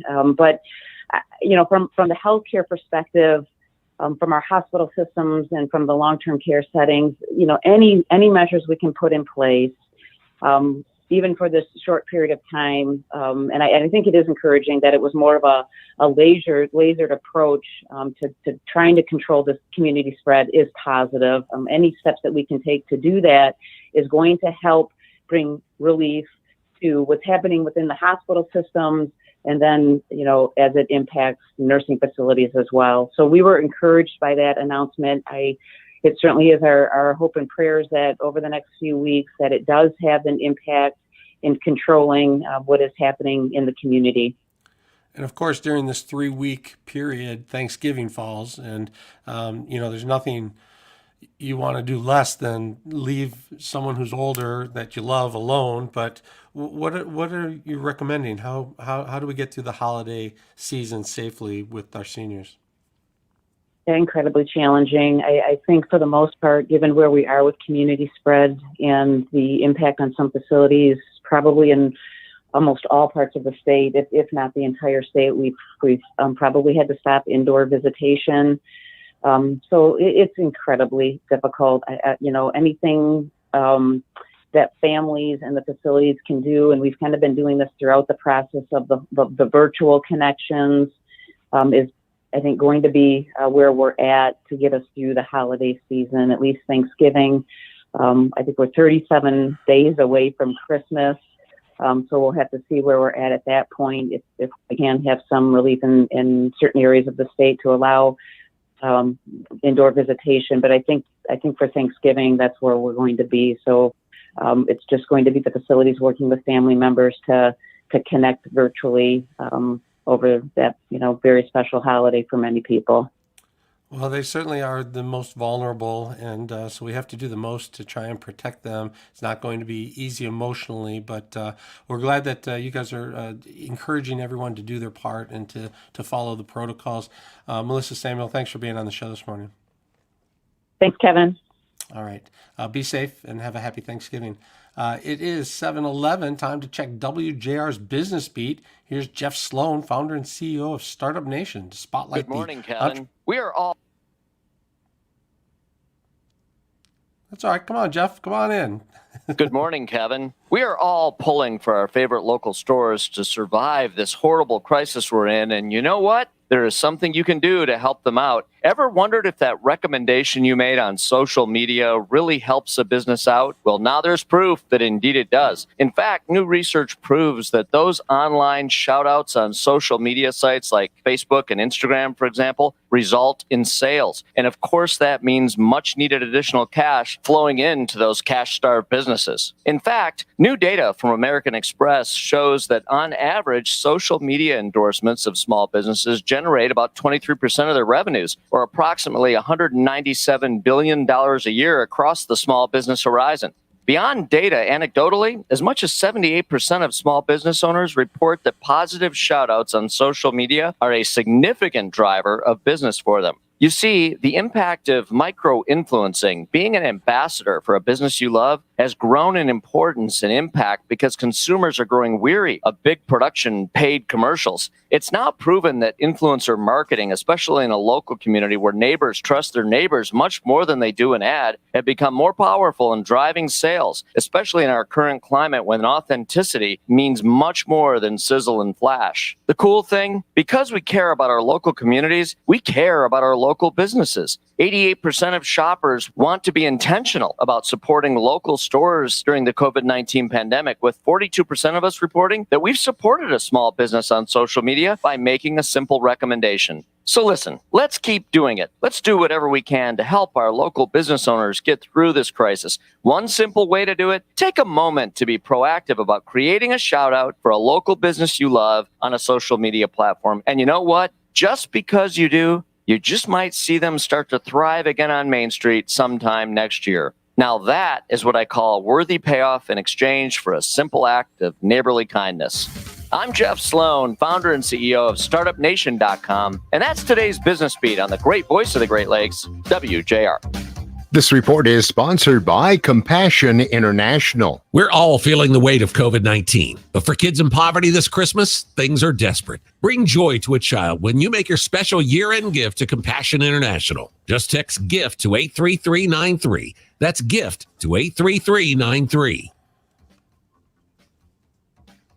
Still nice and quiet out there, Kevin. No complaints. Disabled vehicle still blocking the right shoulder. This is in Macomb 94 eastbound after 26 mile. Now, WJR weather first from the Weather Channel, sponsored by Gordon Chevrolet. Gordon Chevrolet has Black Friday deals all month long.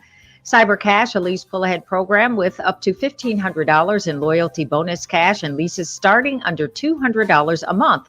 Extended hours Black Friday, Saturday, and Monday. Ford Road, just west of Merriman in Garden City. GordonChevrolet.com. Gordon Chevrolet, find new roads.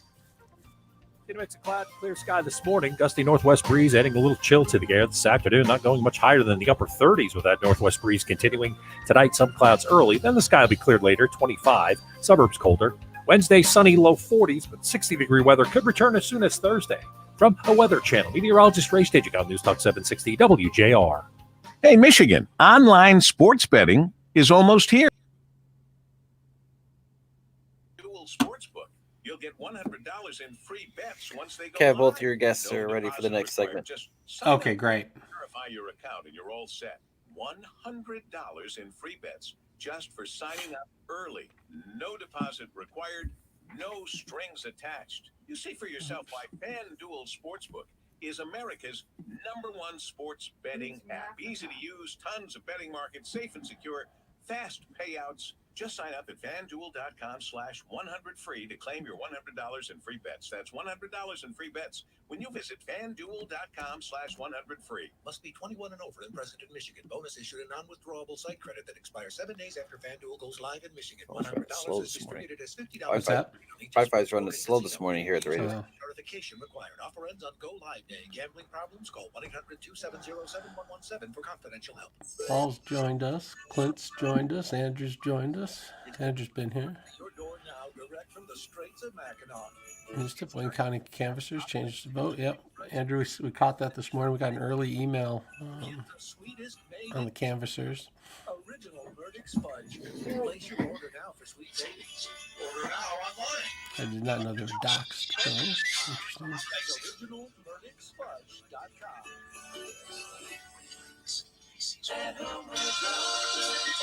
I hope they get this figured out by the next election.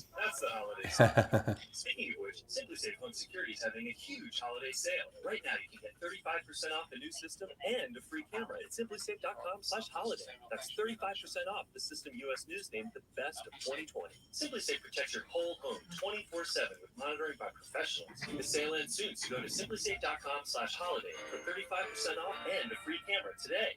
Dell Technologies just announced their Black Friday sale. They're releasing new doorbusters every week. Yeah, it's 50% off cutting-edge tech for your business. a lot of tension out there. Create your small business with sure. the latest laptops and desktops with Intel Core. That's all right. Plus, there's free shipping on everything. Yes, everything. Give We'll get through it. Chief advisors a call. They'll identify the right tech solution for your business. Call 877-ASK-DELL or go to Dell.com/SV Black Friday. That's 877-ASK-DELL.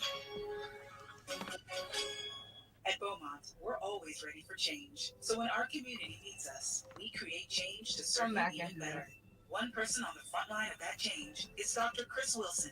2020 has been challenging. All right, Kev, we're coming back. No, we can't change the past, only build toward the future. So whether it's offering virtual appointments or online exercise videos, we adapt to get our patients the care they need safely. At Beaumont, we know change is constant, but the only thing that won't change is our commitment to you. Now back to more Paul W. Smith on WJR. Once again substituting, here's Kevin Dietz. Well, Joe Biden is working on his transition team, and Donald Trump is filing lawsuits predicting a victory in 4 more years in the White House.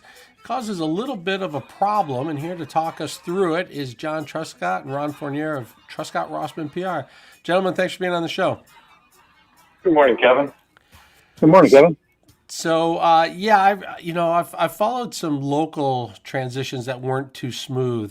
Someone would get elected, and when they showed up with access to the office, the computers were missing keys, and different files were missing, or the place was left a mess. But that's something that's pretty easy to work through pretty quickly. When you're talking about transition into the president's office, how difficult can it get? Well, it's a big, massive undertaking, and Kevin, I participated in the Bush Cheney transition in the provisional office because if you'll remember, we were in a similar situation to what we are today. That one was a little more up in the air because the Supreme Court had to actually declare the winner, but we set up a provisional office without the GSA money, without the office space, without being able to pay people. And we had volunteers come in and get things started. So it can work. That's what the Biden folks are doing. And soon they'll get the GSA dollars and be able to do an official transition. But all of the basic functioning can still go on. There are just additional obstacles to that. And this is Ron. I covered the transition from Bush to Clinton, Clinton to Bush, Bush to Obama. And one thing we learned in that recount, the one in which John served in, we learned the hard way what happens when a transition isn't done formally and officially. The 9/11 Commission found that one of the reasons why we weren't ready as a country for the attacks on the towers was because the transition was stunted. There's so much that has to be done, so much information that has to be passed on, so much preparation that has to be done that it can't be done on a bootstrap, and at least not done well. And one way or another, Joe Biden will take over the keys of the White House and he'll be president on the 21st, or 20th of January. But the question is, how well will the entire government be prepared? And without a full transition, we could be heading down the same scary path we were 20 years ago. Well, what did happen in 2000? Were we at some massive loss because we didn't know exactly who the president was for 36 days? Or did we cooperate better then? And we sort of, both sides were kind of getting information they needed. It was both things you said, actually. To their enormous credit, the Bush presidency did yield right away to the Clinton presidency yielded right away to the prospect that Bush might be president. And there were informal conversations going on. And before the recount was finalized. And as soon as it was finalized, as every president has done before and since, the keys were handed over and there was a formal transition stood up. So there's no malice on the part of the Clinton White House, but there was a lack of preparation because we'd never been through this before. We didn't know how to handle the transition when, for 6 weeks, we weren't sure who the next president was going to be. So W. Bush was not as well prepared, his administration, as it should have been, not because of a lack of, or not because of malice on the Clinton part, but because of a lack of understanding of what to do in this kind of situation. What's happening now with Donald Trump is it is more malice. He is refusing to let the transition begin for his own personal reasons. John, is there Kevin, where this really come? Go ahead. Go ahead. No, I was just going to say where this really comes into play is the kind of the bureaucracy that you're hiring, the political bureaucracy. Everybody knows who the top people are that are coming in. They're well vetted. Everybody knows their backgrounds. But the process that the personnel office has to go through for background checks and vetting and things like that, for people, deputy undersecretaries, kind of that sort of level, that takes a lot of time. And those aren't the first priority. So when you're not being able to vet the people who really are the information gatherers and researchers and things like that, that's where a delay in a transition is really harmful. So what would the downside of not cooperating in a transition be? I mean, is there some political problem if you say, all right, come on in, we're going to give you access to all of the information, and then somehow if Trump were able to keep the presidency, somehow the Democrats would have all this information and then they would use it against him? Is that the thought process there? That's not a problem. I don't know what the thought process is, but there's no political downside to sharing information and helping what could be the incoming, in this case, not could be, will be the next president. And the reason I can say that there's really not a downside is because it's been done for 200 years seamlessly. This is an aberration. 2000 because of the long recount, and this year because of the petulance of the outgoing president. He has nothing to lose by getting the next president prepared. He just doesn't want to do it. What do you think, John? Yeah, I'd agree with that. We have prided ourselves as a country on the smooth transfer of power. So even if you believe things are still up in the air, you set things in motion so that there can be an eventual smooth transfer. There's no reason to hold up basic information or the budget at this point. Yeah, so the president has a right to make these challenges. He has a right to go to court. He's going to go to court, and this is going to play out. And I don't see any problem with him doing that. But what you're saying is go ahead and do that on the one side, but completely open up and have a smooth transition. Because if the court challenges don't work out, then the country's in a better position moving forward if Joe Biden ends up being the next president. Exactly. Like if we could rewind history in 2000, the Clinton people would have been getting the Bush people ready to be president the day after what turned out to be a long election fight.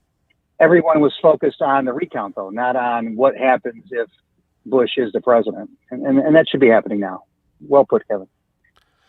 So people think that, maybe 36 days or however long it ends up being isn't that big of a deal. But the reality is there's so much going on, and some of it is so serious that it can be a big deal. It could be a national security issue, depending on what happens. I would say every day matters at this point. I mean, it's a very short period of time to do a full transition for a massive government. I mean, we have a really big system in place and a lot of people that have to be hired and get up to speed so they're ready to hit the ground running day one. And that really can't happen unless you have a majority of them hired up and ready to go and fully briefed and just ready to transition right in and take over. All right. John Truscott, Ron Fournier, thanks for jumping in and joining us. It'll be interesting to see. I imagine the Senate will step in soon enough. Thanks for being on the show. Thank you for your time. Take care. All right. We are going to take a quick break and check traffic with Dana Clark. This report is sponsored by Jets Pizza. Your local Jets Pizza is looking for the best of the best to join their team. Think you have the same Detroit-style hustle they pride themselves on? From delivery drivers to crew positions, visit your local Jets and apply to be a part of the coolest crew in Michigan. Jets, better because it has to be.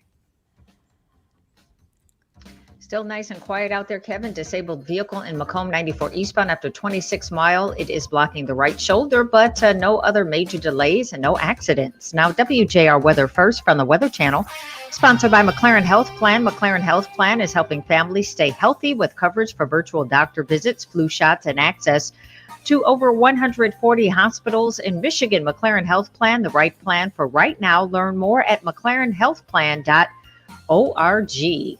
Cold start, cold finish, but at least we get some sunshine this afternoon mixed in with clouds. A high of 44 tonight, partly cloudy, low 38. Bit of a warm up for Thursday and Friday.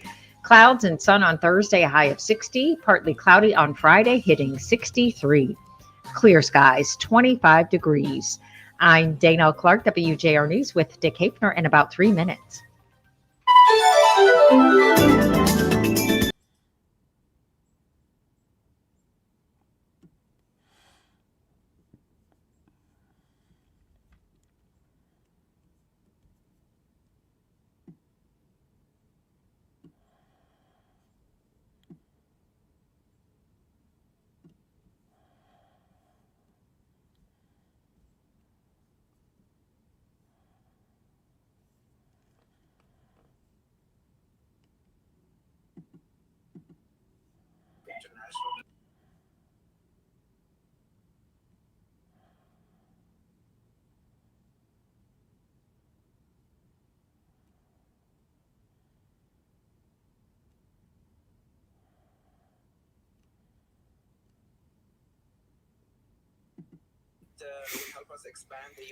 Your next guest is all set to go, Kev.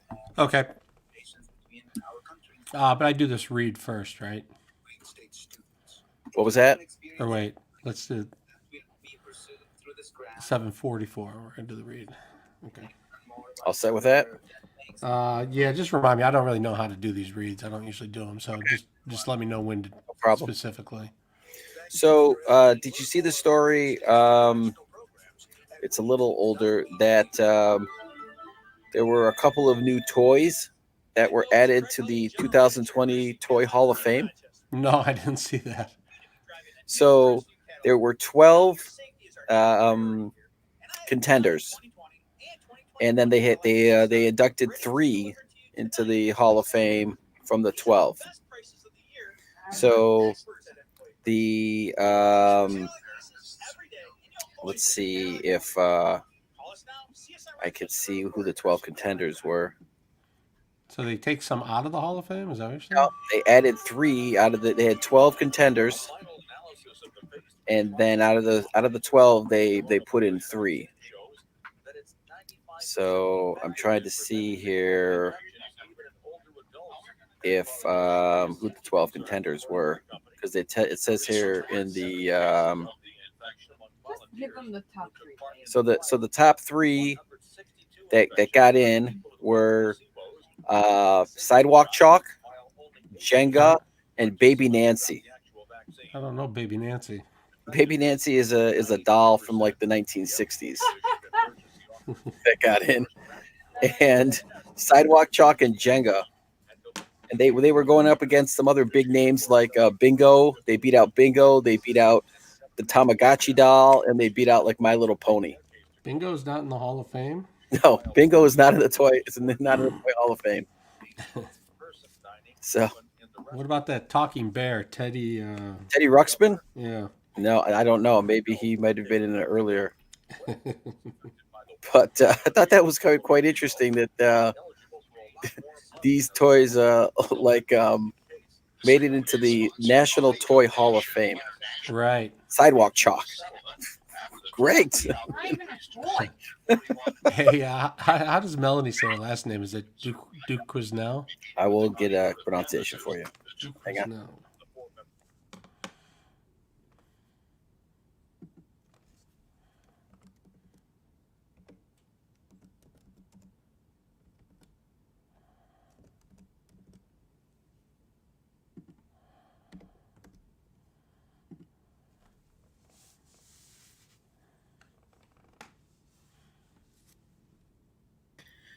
It's a Duke Canal. Duke Canal. Yeah, Duke Canal. Like a root canal. There you go. Duke Canal. Thank you. I would have got that wrong for sure. Full board agreed to ask for an audit of the precincts. The Secretary of State gives no indication that she will approve an audit.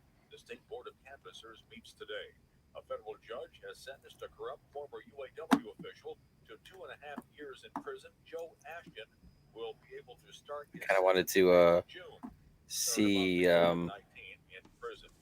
Here's a way that you can help your favorite restaurant or other business from Jeff Sloan of Startup. What other famous toys might have made it into the? Here are some of the other ones. The Atari 2600. All right. Barbie. The Big Wheel. Candyland. Checkers and chess. For some reason, the cardboard box made it into the Toy Hall of Fame. Kids love the cardboard box. Clue, the game Clue. Crayola crayons. Dominoes. The Duncan Yo-Yo. Dungeons and Dragons. The Easy Bake Oven. You know what my Hall of Fame toy is? What's that? Evil Knievel motorcycle that you'd rev up and it would go and it would jump over stuff. Had a little ramp. And you just rev the wheels and then just let it go and it would try and jump over as many things as you could. As many Barbies as you could. That's cool. Some of these toys are like Jack in the Box, a jump rope, the kite, Legos, Lincoln Logs. The Magic 8-Ball made it in. It's very interesting to see. Monopoly, Mr. Potato Head, the Nintendo Game Boy. Seems like Teddy should have made it in. I'm looking to see here. Raggedy Ann and Andy. Rubber Duck, Rubik's Cube, Scrabble, Silly Putty, Slinky. Danielle was wondering about the Slinky. Star Wars action figures, the Super Soaker gun, a stick. A stick made it into the Toy Hall of Fame. A stick. I get the cardboard box better than a stick, but yeah. The Game of Life. How about cards? Just playing cards. Haven't seen that yet. Tonka Trucks, Twister, Uno, Alphabet Blocks, Bubbles. Bubbles made it in. Yeah, I love Bubbles. I get that. Coloring books. The Frisbee, Hot Wheels. So there you go. Lionel Train. These are some of the great toys that have made it into the National Toy Hall of Fame. Makes sense to me. Yeah. Mark says that his grandson loves the cardboard box.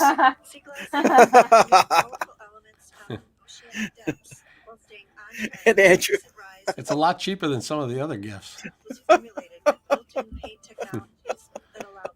Things you can't say, things you can only read. Patrick says, naming all these toys, now I want to go home and play with all these.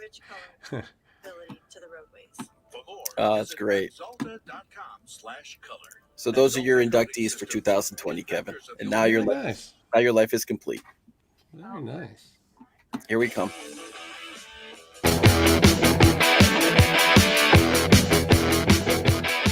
Now back to more Paul W. Smith on WJR. Once again substituting, here's Kevin Dietz. Well, we have some big days coming up. We have Black Friday on November 27th. We have Small Business Saturday on November 28th, Cyber Monday on November 30th, and Giving Tuesday on December the 1st. They all represent huge opportunities for bottom line profits and charitable proceeds. However, for consumers, these unofficial holidays also represent plenty of opportunities to be taken advantage of, and we don't want that to happen. Joining us now from the Better Business Bureau serving Eastern Michigan is Melanie Ducanel, President and CEO. Thanks for being on the show, Melanie. Hey, Kevin, how are you? Good. These are some huge days normally anyway in olden times pre-COVID. I'm not sure exactly what's going to happen this time around. I see with Black Friday, we've already seen ads out saying, look, the sales are here. You can shop online or come down now and no need to wait till the 27th. But tell us a little bit about what you expect in 2020 when it comes to these unofficial holidays and the possibilities of being taken advantage of? Well, because we all don't want to be milling about in a mall or in a Target or a Meijer, we're doing our shopping online. So what that means is that scammers are really watching all that we do online. Where are we going? What do we want to buy? What's the trending hot item this season? And they're going to be laying in wait, trying to get either your credit card information or your personal identifying information.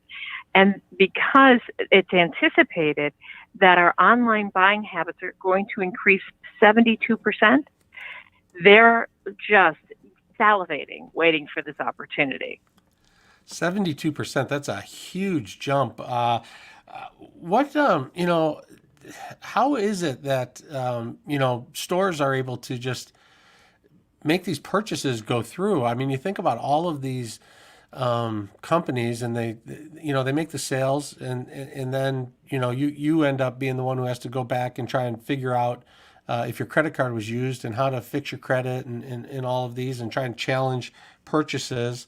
Is there any responsibility on the side of the people selling all these goods? I've heard story from police officers about people will steal identities, and they collect various different frauds, but they'll be able to collect money. They'll show up and purchase stuff, and they don't have any ID, and it's just a concern on both sides. It is definitely a concern on both sides. And the thing that we have to worry about is how are we protecting? Because buyer beware, but also consumer, you're your best defense. So how are you using your cards? Where are you doing your purchasing? Are you sitting after you've gone through the drive-through line at Starbucks in their parking lot using their Wi-Fi and out there, shopping on every site you can find? So you have to make sure that the retailer you're working with is reputable, is trustworthy, has a secured website, has the protocols that's going to protect you. But from the consumer's perspective, the actual buyer, you need to make sure that you're using a credit card. That's your best safety measure. As much as I'm not trying to advocate everybody go and rack up all their credit dollars, be smart about it. But if something should go wrong, and it can, your credit card company can reverse the charges and save you the out-of-pocket. Small Business Saturday is the 28th. Do you have better luck with small businesses? Are there many criminal organizations out there looking and targeting these small businesses, or is it the same risk? It's about the same risk, but this is just my heart speaking. Shopping local is better for our economy. I know several local retailers that have done everything on the COVID side to make it the shopping experience very safe, because they also want to protect their own employees.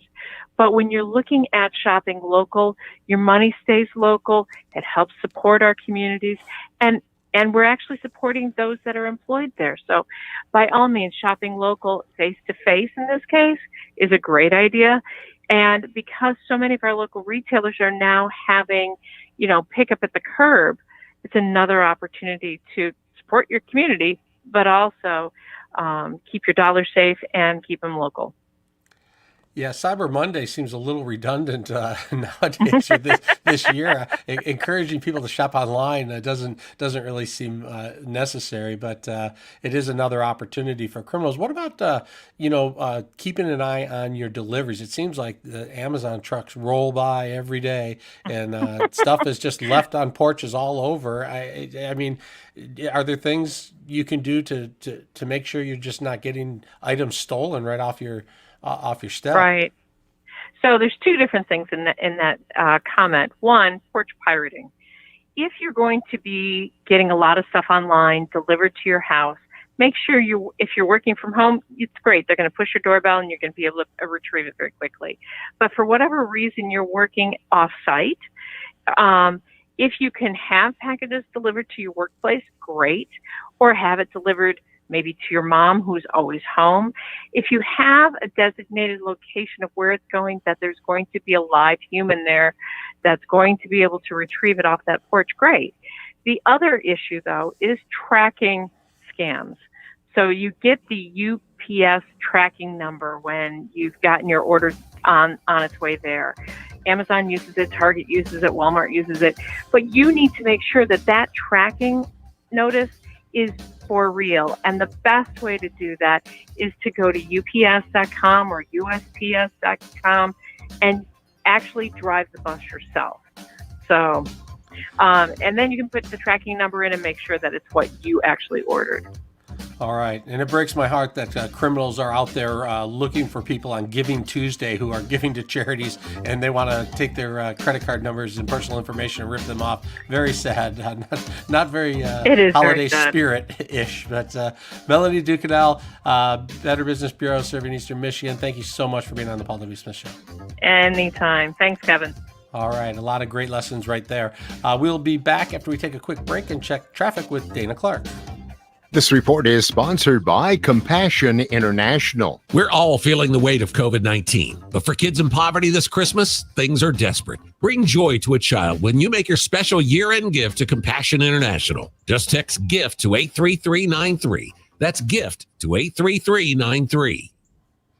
Kevin, that disabled vehicle 94 eastbound after 26-mile road, that vehicle is finally clear. Now, WJR weather first from the Weather Channel. Pushed another front through, a gusty northwest breeze this morning, making it feel a little chilly out there. Clouds and sunshine through the day and a chilly day. 37 degrees overnight tonight. We'll clear it. Some clouds early, cold, 25. Suburbs a little colder. Sunny tomorrow with highs in the low 40s. Milder by the end of the week. From a Weather Channel meteorologist Ray Staging on News Talk 760 WJR. Over the years, our Michigan communities have been through many ups and downs, and this year, without question, is one of the most difficult we've faced together. But it brings comfort to know that when it comes to our health, Blue Cross Blue Shield of Michigan continues to be here for it all. For 81 years, Blue Cross has been committed to helping everyone in Michigan achieve better health and to strengthening our communities. That's why they work with doctors in every county, providing insurance to people in every zip code, while also providing needed funds to care for the uninsured in free clinics across Michigan. And as we all look to the future, Blue Cross will be here, providing members on-demand access to the care they need through Blue Cross online visits, a 24-hour nurse line, and the Blue Cross mobile app. For generations, Blue Cross has stood behind their members' care and the communities we call home. Blue Cross is here for it all and always will be. You can learn more at hereforital.com. This is Darren McCarty, four-time Stanley Cup champion of your Detroit Red Wings. And after 15 years in the NHL, I love playing hockey with all my heart and soul. But guys, let's be honest, the way that I play, it's tough on your body. And when it's tough on your body, it's I almost forgot about that. I've learned, you can control your pain. Kevin. Danielle, tell Danielle she can't forget. It's my job to forget. I forgot Rush. It's your jobs to remind me. My job's to forget. What you said, Danielle. You said you can't forget about the live reads. That's your job. No, it's my job to forget. It's Kevin's job to forget. It's your job to remember. I can't. There's something wrong with me. I almost forgot. My question for you, Kevin. Tell her to just play Jeff Sloan one more time. Just throw Jeff on again. Kevin says just play Jeff. Kevin says just play Jeff Sloan one more time and throw it on there. Okay, great. He's very important today for some reason. Staying healthy is important. Have you heard about the Virgin Hyperloop system, Kevin? I don't even have any idea what that might be. This is a futuristic transportation system of magnetically levitating pods traveling through nearly airless tubes at speeds of up to 760 miles per hour. And it was tested with humans for the first time in Vegas, either last Sunday or the Sunday before. So it's a new way of travel by the Virgin Group with Richard Branson. Right. And where you travel in these tubes, and you can maybe it beats driving or flying. Where do these tubes go? Just into they go. They take you places. They're building these. It was tested on a test track in Vegas that was 500 meters long, and it was the first time with humans in it. So. This is something that is like the future of traveling. What would you think about being stuck in a tube, traveling through an airless tube to get to where you need to go to instead of driving or flying?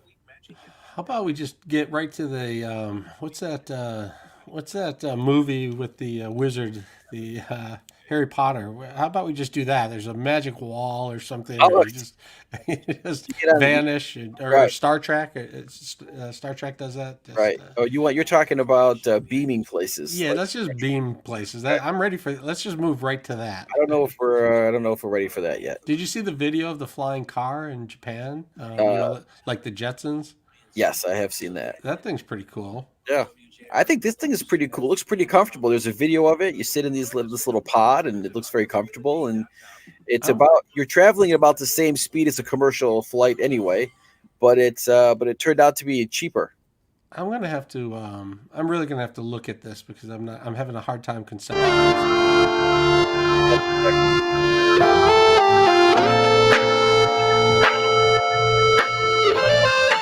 Now back to more Paul W. Smith on WJR. Once again, substituting, here's Kevin Dietz. Well, we were talking a little bit about the different ways you can be taken advantage of on Black Friday and Giving Tuesday and all of the other non-official holidays, Cyber Monday and Black Friday. And we're going to continue the conversation with Susan Tompour of the Detroit Free Press. She is the expert when it comes to uncovering these scams. And what's great about Susan is she tracks down those responsible and holds them accountable. And that's what I like to see instead of all of these invisible crime syndicates working from around the world who keep stealing our identity and running up our credit cards. But Susan, welcome to the show. How are you? Very good, Kevin. Well, thank you for having me on. Yeah, it's Utility Scam Awareness Week, and I know that you've covered many of those back in the day. I remember we did a sort of like a hidden camera story, and we talked about we had somebody basically dressed as a utility person to just knock on the door and say, hey, I need to use the phone or something, and they wouldn't have a proper badge or something. They would not go in, of course, but it was an educational thing. But I think like 60 or 70% of people just genuinely want to be helpful, and if somebody asked to come in and use the phone, they typically let them. Just one of many kinds of utility scams there are. But what are some of the things you've seen, not just in utility scams, but just in your work as you cover these people who are just looking to take advantage of folks? Well, Kevin, I think you have a really good point. I think a lot of people are looking for the best in people. They want to feel that they can be helpful. They want to feel like they can be part of something. Back in the day, one of the things that people who are experts on scams would talk about is they would canvass a neighborhood. People knocking on the door. They didn't just knock on your door. They canvassed the neighborhood, and they maybe looked for a flag, or they looked for dated porch furniture, or maybe a wreath on the door, a sign that maybe somebody was elderly. And maybe that they would be more willing to be approached. Now, because of social media, they're doing that canvassing, maybe looking at social media feeds. Do these people have grandchildren? What kind of pictures do they have? What kind of jobs might they have? So I think the thing that people need to understand most is they know more about you when they contact you via social media than you know about them. And currently with the pandemic, there's two big things going on right now. We're all afraid of something, and many people are financially in need, and then there's always that aspect of greed. So right there, the scammers got a perfect storm because you've got a whole bunch of people that are fearful of the next bad thing happening, and a whole bunch of people who are at financial challenges. As the holidays approach, of course, one of the fears is going into the stores or being socially distant, and more people will be online. It's been a trend all along for the past several years to do this online shopping. Now it's going up even more. And so the scammers know that they found ways to target victims on Facebook and Instagram, which is kind of startling if you think about it. they've actually got ways to do this. They're very technical. I spoke with somebody. I gave a speech a year ago at a Toys for Tots event, and one of the gentlemen in the audience shared with me that he was looking for some Clark shoes. These aren't super high-end shoes, but they are a little pricey, and he found a pretty good deal on something that might have been $100. Well, those shoes never arrived because this was a fake ad mimicking or impersonating a well-known brand name. And somehow they knew that, perhaps he was a good target for a Clark shoes ad. So it's kind of scary in a way that, they know so much about you. But I guess that's probably nothing new since that's how Flim Flam operators have operated, hundreds of, years ago. They knew who their victim was, and that's part of the whole deal. They do target you that way. I was listening to a tape recording of one of these grandparent scams, and in this particular one, it was a supposed grandchild who was calling from Windsor, and they had been arrested, allegedly, and they were calling the grandparent to get them to send bail money. And the kid on the phone knew the name, and he had a phone number. Look, you can call this detective right now at this number, and they'll tell you how to wire the money over for bail. But because I'm in another country, it's a problem. And the kid had information about his grandpa, and he wasn't related at all. It turned out that they were just able to go to Facebook and pull names and pull ages and pull enough information that they could put a story together. And the grandparent in this case did catch on and wasn't a victim, but it happens hundreds of times, and the grandparent doesn't know exactly what to do. They're like, hey, don't call my dad or my mom, but this just happened. I'll pay you back. And they are so convincing and have so much information. It's really information we gave them. And I guess, you just have to try and be on your toes and sort of like, when your kid has a game and you're mad at the coach, you got to wait 24 hours before you act. But they always have this sense of urgency with them, don't they?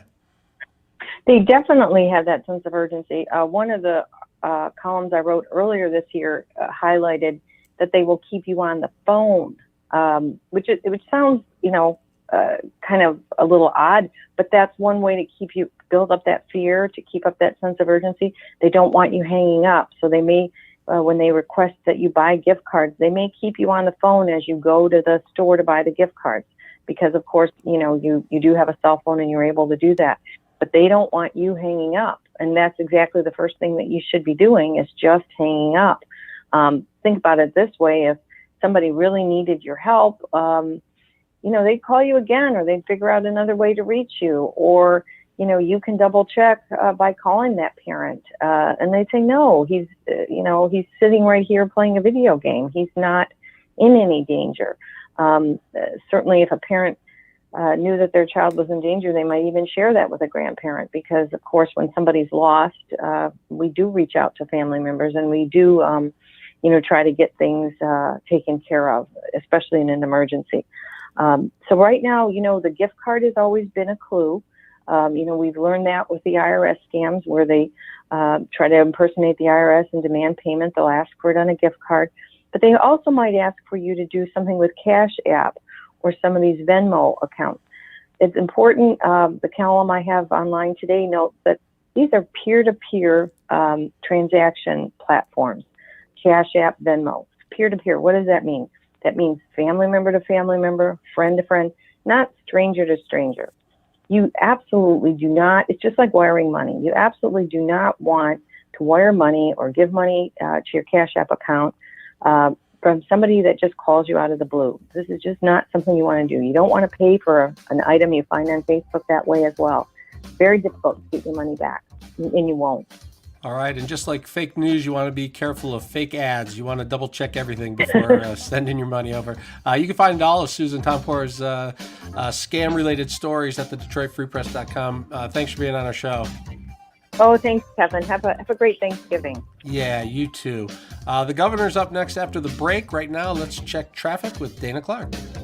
This report is sponsored by Compassion International. We're all feeling the weight of COVID-19, but for kids in poverty this Christmas, things are desperate. Bring joy to a child when you make your special year-end gift to Compassion International. Just text GIFT to 83393. That's GIFT to 83393.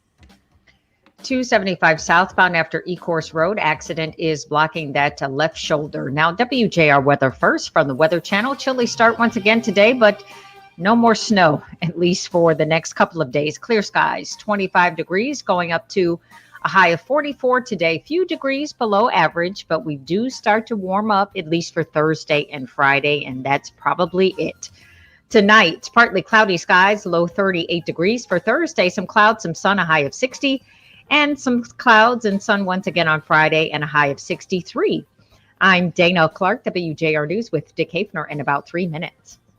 Getting ready in the morning has been harder than ever. But did you know dressing for work can actually make you more productive? In fact, getting dressed for work each morning can even improve your performance, according to a recent study in the Wall Street Journal. Untucked shirts are a simple way to look sharp instantly, and they're designed to be worn untucked so you'll stay comfortable all day long. So for your next Zoom call, lose the t-shirt and grab an untucked shirt instead. Get 30% off wrinkle-free button-downs for a limited time only at any Untucked store or at untucked.com. Untucked shirts designed to be worn untucked. No crowded malls. No delayed deliveries. Holiday shopping is different at Boot Barn. Get the in-store experience from the comfort of your home, while a virtual shopper does your shopping for you over a video call. For those within 20 miles of a store, get local same-day delivery, where we'll deliver your items directly to your door. Learn more about our holiday services at bootbarn.com. Unwrap the West. Let's face it, life looks a little different. Okay, your guest is all set. 8:07 is the out time they request. 8:07, yeah. We're going to try to get to her as quickly as we can. Yeah, and throw a little music up if I don't let me go past. Yeah, Danielle, throw a little music up because we get closer to 8:07, so Kevin knows to get out. Okay. Then Dick will stick around with you for the remainder of the. Watch out! I'm going to try to get out early. All right, I'll be ready. Okay.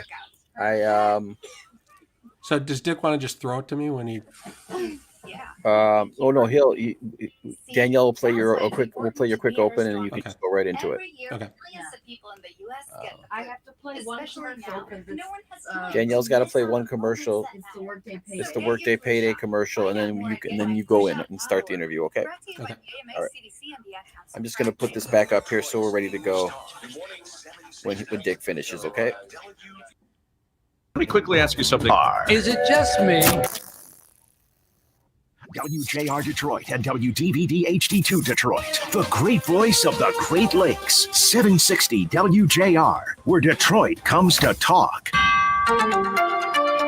More good news on a possible vaccine. Pfizer and BioNTech say final data analysis found their coronavirus vaccine was 95% effective, and it appeared to ward off severe diseases even in the elderly. The companies will move to get emergency approval to distribute the vaccine to people who need it most. Scott Gottlieb is a former commissioner of the Food and Drug Administration. These vaccines have the potential to be real game changers as we go into 2021. You can effectively end the U.S. epidemic if you're able to widely deploy a vaccine that's more than 90% effective. That's 95% effective. So hopefully people will take these vaccines. Hopefully they're demonstrated to be safe and effective in the full data set, and the data continues to accrue favorably. But these are great results. I mean, these are stunning results. The FDA has issued an emergency authorization for the first rapid coronavirus test that can be used at home and deliver results within minutes. Michigan reported more than 7,400 new cases and 79 more deaths. Restrictions announced by the state go into effect today. The Michigan Restaurant Association is fighting the restrictions in court. Millions of dollars have been added to a settlement of lawsuits over the Flint water contamination of several years ago. The state increased the amount of taxpayers' money that it'll contribute to the fund. The money will eventually go to Flint residents affected by the lead contamination and the attorneys who filed the class action lawsuit. Wayne County election officials have certified the county election results after a tumultuous and stormy meeting. The Secretary of State says the voting process was legal and the results were good. 2 Oakland County doctors are charged with fraud in a scheme to help immigrants gain U.S. citizenship by falsifying their medical records. The Pistons have the 7th pick in the NBA draft tonight. Your market update sponsored by Mother Waddles. Donate your car to Mother Waddles. Help the poorest of the poor. Call 313-WADDLES. China was up. Tokyo was down. London is in the red, but the Dow futures are up 134. For WJR News, I'm Dick Hafner. More coming up with Kevin Dietz. This is your chance to win $100 and be entered to win the grand prize of $25,000. Just text the national keyword GOOD to 95819. That's GOOD to 95819. Do it now. We'll text you back to confirm your entry. Data and messaging rates may apply. It's the $25,000 workday payday on 760 WJR. From the great voice of the Great Lakes, this is Paul W. Smith on WJR with Kevin Dietz filling in for Paul. And Governor Gretchen Whitmer joins us now. Governor, thanks for giving us some time this morning. Glad to be with you, Kevin. So the restrictions are in place. 3 weeks is the amount of time. Will 3 weeks work? It seems like we're really waiting on a vaccine. How will 3 weeks help us right now? Well, so first, I think it is important to acknowledge vaccines are moving so quickly, and the Pfizer vaccine will be produced in Michigan. It's exciting, but the only way a vaccine helps someone is if you've avoided to get COVID in the first place. And these vaccines are not going to be openly available to the general public for a while, and that's why we've really got to double down on our efforts to stay safe. Our approach is targeted because we know in this moment where we see the most concerning spread happening, and that's in gatherings. That's when there's more than one household inside together. And so whether it is a restaurant or it is an aerobics class, whether it is a house gathering, these are inherently unsafe spaces when we have the amount of community spread we have in Michigan right now, and in most of the United States, frankly, right now. And that's why governors like me are taking action to try to keep people safe and try to keep our hospitals from getting overwhelmed with cases again.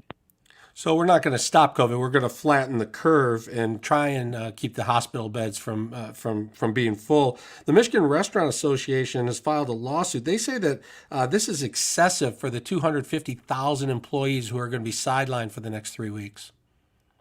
Well, there's no question that the industry has been hit hard by COVID in 2020. I mean, it's just undeniable. And that's why I've really tried to do everything I can to get the federal government to get the stimulus done, with special emphasis on restaurants and restaurant workers.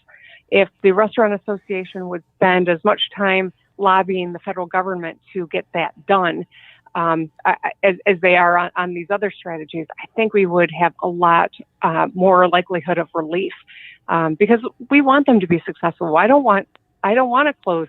I don't want to see restaurants close. Last thing I want to do is make them dine out only. But the fact of the matter is, the amount of spread we have across Michigan is alarming. We are in line to be losing 1,000 people a week if we don't tighten things up right now. I'm eager to work with the restaurants. I want them to be successful. But right now, we've got to take action to keep this virus from spreading so far out of control that we're losing 1,000 people a week and our hospitals are overwhelmed. Obviously, very difficult decision. You're choosing lives over livelihood, and this is going to be tough on all of us, and we're all doing our part and going to have to do more to protect people. The Republicans say they want to help. They accuse you of going this alone, that you don't want their help. They say they've put together packages, they've made plans, they've tried to help. Is that true, or is it theater for them? But frankly, at this juncture, I think one could logically conclude it's theater. They could have passed legislation over the course of the last 8 months. They don't need a governor to ask them to pass legislation and do their jobs, but they haven't. We have pulled them into our conversations with our modeling experts, with our public health experts, with our treasury experts, because we want them to have the information. I would love for them to be partners, but right now we know that they're on hunting break. They're not, one was traveling to Disney, the other was in a hunting blind, and the ones that showed up, the last week brought COVID into the chamber. So to pretend that they've got a solution when they can't even take their own protocols that we all know are important safely and seriously, I think is more of a talking point than a strategy. But if they want to partner, I'm always going to work together where we can find some common ground, because this is such a serious moment. I had hoped with the presidential election being behind us, people would kind of stop talking about politics as it relates to COVID and health. But we still have that going on in Michigan, and something's going to have to happen where everybody can feel that both Republicans and Democrats, the governor and everyone, all of us are pulling together and working together to keep people safe and to try and fight off this COVID. Governor, I know you got to run. Thank you so much for your time this morning. We appreciate it. Thank you, Kevin. Stay safe. All right, you too. Jumping in now is Dick Hafner. Dick, the governor had some good points there. Well, they're points that I've heard her make before. I didn't hear anything new that she said. I was wondering what would happen in 3 weeks, and she gives no indication to that. Of course, maybe that's a little too early to predict what would happen in 3 weeks. But I don't know whether the state can do anything beyond the restrictions that she has handed out, because if she goes any farther, it's basically a shutdown of the economy of the state of Michigan.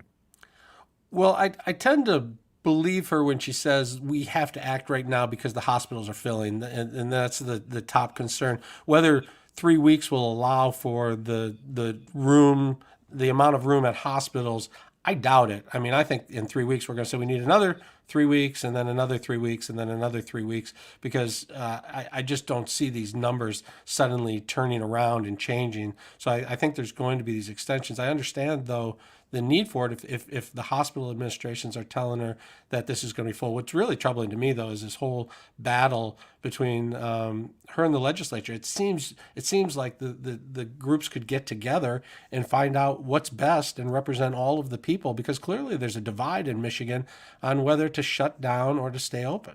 Right. There doesn't appear to be any moves of compromise between the governor and the Republican state legislative leaders. They don't appear to have taken one step toward each other.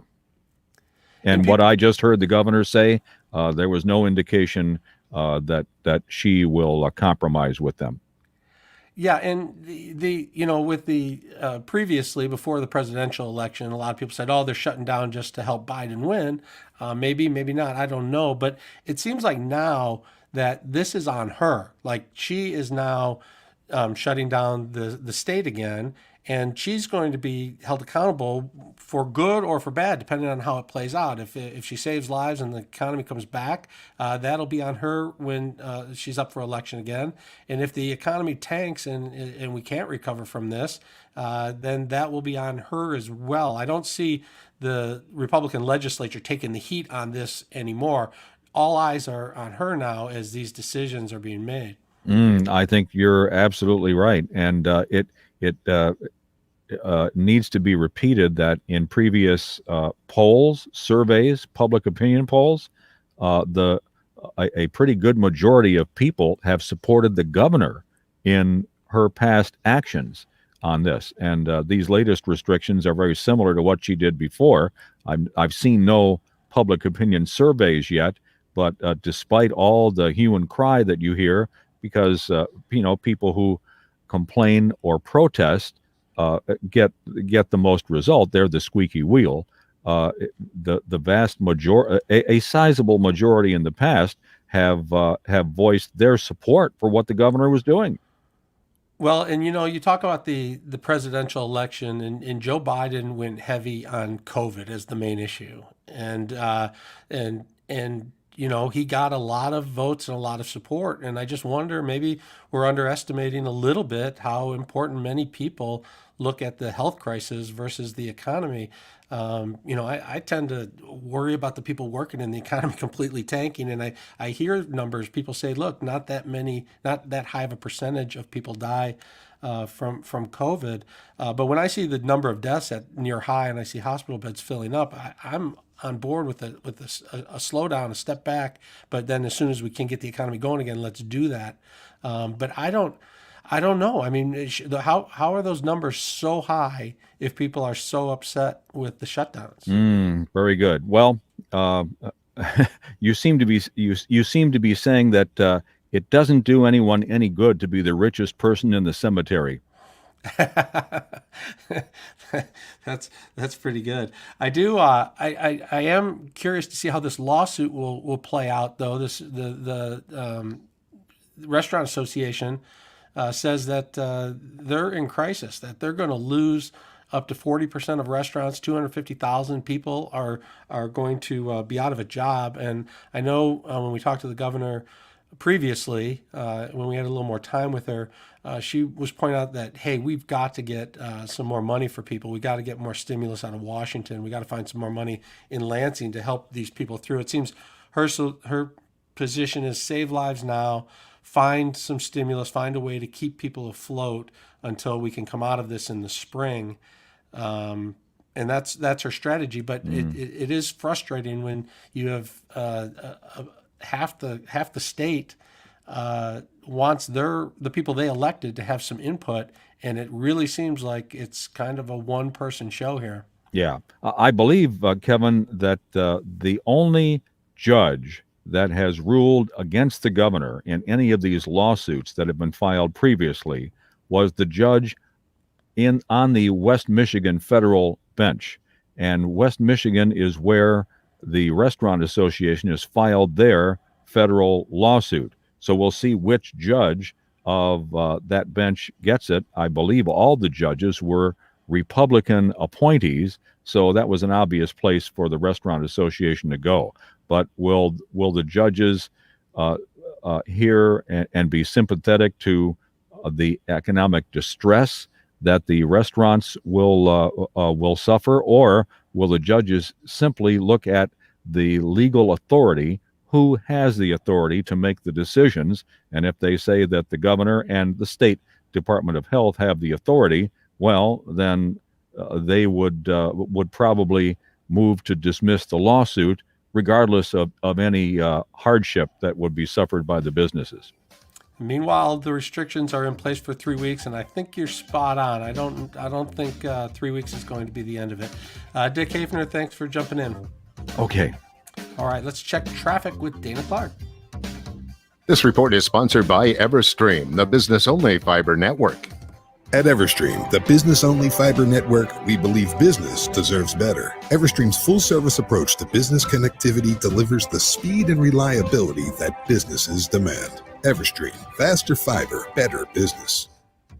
Accident in Van Buren Township, 275 southbound after Ecorse Road. A collision there is blocking the left shoulder. Now, WJR Weather First from the Weather Channel, sponsored by TruTech Concrete Coatings. You've heard of Rhino Shield. Now Mark and Cheryl bring you TruTech Concrete Coatings. Make your basement, garage floors, porch, or patio beautiful in one day. 4 times stronger than epoxy, 15-year warranty, and antibacterial. Call today to get your project done before the holidays, 810-487-8832. Gusty northwest breeze, cold fronts through. A little colder today. Cloud, sunshine, 37. That wind certainly making it feel colder. Tonight we'll clear it out. 25 in town. Suburbs will be a little colder. Sunny tomorrow with a high in the low 40s, but 60s coming by the end of the week. From a Weather Channel meteorologist Ray Stitchk on News Talk 760 WJR. No matter the challenge, Michigan always drives forward. Consumers Energy is committed to helping our state's small business community prosper, and you can too, by shopping local while businesses in your community get back up to speed. Consumers Energy is proud to serve and support Michigan, so let's move forward together. Learn more at consumersenergy.com. That's consumersenergy.com. You can count on Consumers Energy. Elevate your tailgate with Rinaldi Sausage. Lions Radio News Talk 760 WJR has teamed up with Rinaldi Sausage again this football season to elevate your tailgate. You could win a gas tailgate grill along with Lions logoed party essentials, including Good job, Kev. Thank you. Your next guest is set to go. Oh, good. You saw the breaking story about Pfizer and their vaccine? No, what popped? Said that Pfizer now saying that its candidate COVID-19 vaccine is 95% effective. Plans to start FDI approval process within days. They didn't like that Moderna was higher than them, and probably the Moderna stock was moving up, so Pfizer had to do a quick overhaul. Yeah. You've been talking. Did you see Bitcoin was at like, I don't know, 18,000 or something? Mm-hmm. Yeah, 18K. I'm not a Bitcoin guy, but that's a big number. Yeah, a lot of for one coin that you can't see. A lot of people like to deal in the cryptocurrency. Yeah, but it goes up and down. So yeah, for sure. But I have to tell you, maybe at the next break, you've been talking about getting scammed. I got scammed recently and fell for it. Yeah, you always think, how could anyone fall for that? And then when it happens, you're like, I could fall for that. Very embarrassing. The guy was very good. I'll have to tell you about that. We'll be coming back in a minute here with your guest. All right. Find your bet. Fast withdrawals, too, when you win. You get your money fast. Just sign up at FanDuel.com/100free to claim your $100 in free bets. That's $100 in free bets when you visit FanDuel.com/100free. Must be 21 and over and present in Michigan. Bonus issued a non-withdrawable site credit that expires 7 days after FanDuel goes live in Michigan. $100 is distributed as $50 site credit on each of sportsbook and casino. Unique user ID verification required. Offer ends on go live day. Gambling problems? Call 1-800-270-7117 for confidential help. The members of the Operating Engineers 324 have kept Michigan moving for a century. They're the heavy machinery operators driving the construction of Michigan roads and bridges, airports and energy plants, even pipelines. Nearly every large-scale project you see. There are even OE 324 members tending complex boiler and HVAC systems, and the technicians that keep those systems running. 14,000 members strong. Marquette to Monroe and all points in between. They build, they operate, they maintain. Visit OE324.org.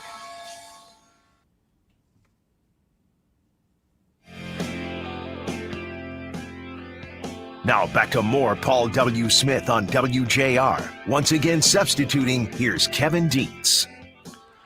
And joining us now is Matt Kolazar, a member of the Michigan House of Representatives, representing the 20th House District, which comprises of Northville, Plymouth, and townships of Northville, Plymouth, and Canton. Thanks for being on the show, Matt. We appreciate you jumping in here. Good morning, Kevin. How you doing? Good. So we were talking to the governor, and we just had a few minutes with her, but we were talking about the cooperation between Republicans and Democrats in Michigan on almost anything. I mean, it seems like it goes right back to the roads when the governor first started, and she had some ideas for how to pay to fix the roads, and the Republicans did not like those ideas at all, and we really didn't get anywhere. We ended up with a loan to start to work on that. Then COVID hit, and everyone kind of forgot about the roads, and everybody was worried about this pandemic, as they should be. But still, this just keeps popping up. The inability for Republicans and Democrats to work together in Michigan. And I just, as somebody who's on the inside, I'm just wondering, what are you seeing? And more importantly, what can be done to resolve it? Well, I think it's fair to say, first of all, that we have cooperated on certain things. Expungement reform was a big one. Raise the age was another one where, we upped being tried as an adult to the age of 18. So there have been some things we've worked on. But when it comes to COVID, you're absolutely right. There has been a major problem with cooperation. And I think it's sad because, quite frankly, the virus doesn't know political party. And I would love to weigh out options. The governor has her plan. I would love to see the Republican plan, but they haven't presented one yet, apart from stripping the governor of her powers. So, I think that there's a lot we could do. Unfortunately, to your point, we just haven't seen any coming together on a COVID plan. When you look at what we're currently doing, we're talking about 3 weeks of restrictions. What is 3 weeks going to do? And what's going to happen in 3 weeks from now that's going to be different? Well, my understanding from DHHS is when you look at when they put these measures into effect, 3 weeks from now, the data is going to show them if this indeed has been working. And it's kind of like, a lot of times you take a medicine for some type of an illness, and the doctor will say, come back in 3 weeks and we'll take a look at you and see how you're doing. That's basically what we're seeing here. And so do you expect then, as I do, that this is going to just be extended for 3 more weeks and then 3 weeks after that throughout the winter? Because we're not going to really realistically see these numbers go down. It's tough to say. And I think it's fair to also point out that, and I see this in my community all the time, is if people mask up and they take the appropriate precautions, you will see cases go down. My community is very good about it. I go to the grocery store, I see everybody wearing a mask, I see everybody doing what needs to be done, but I know that's not the case in all states. I see it right on the House floor where, quite frankly, a majority of my colleagues don't even wear masks on the House floor. Let me rephrase that. A majority of my Republican colleagues don't wear masks on the House floor. The Democratic caucus, we all do. But the other side, we can't even get them to agree to wear masks. And if that's the example that's being set, how can we expect all Michiganders, when they see their leadership not necessarily taking it seriously, how can we expect all Michiganders to take the virus seriously?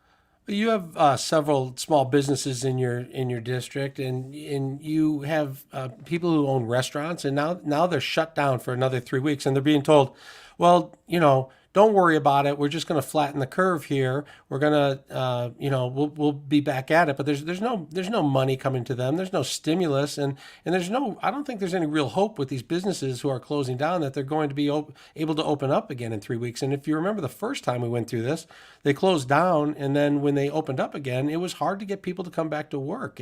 It's very challenging. They're very small margins they work on in small restaurants, and to say, hey, we're going to put 250,000 restaurant employees out of work for 3 weeks, and not very many people believe it's going to be 3 weeks. What do you tell the people in your community?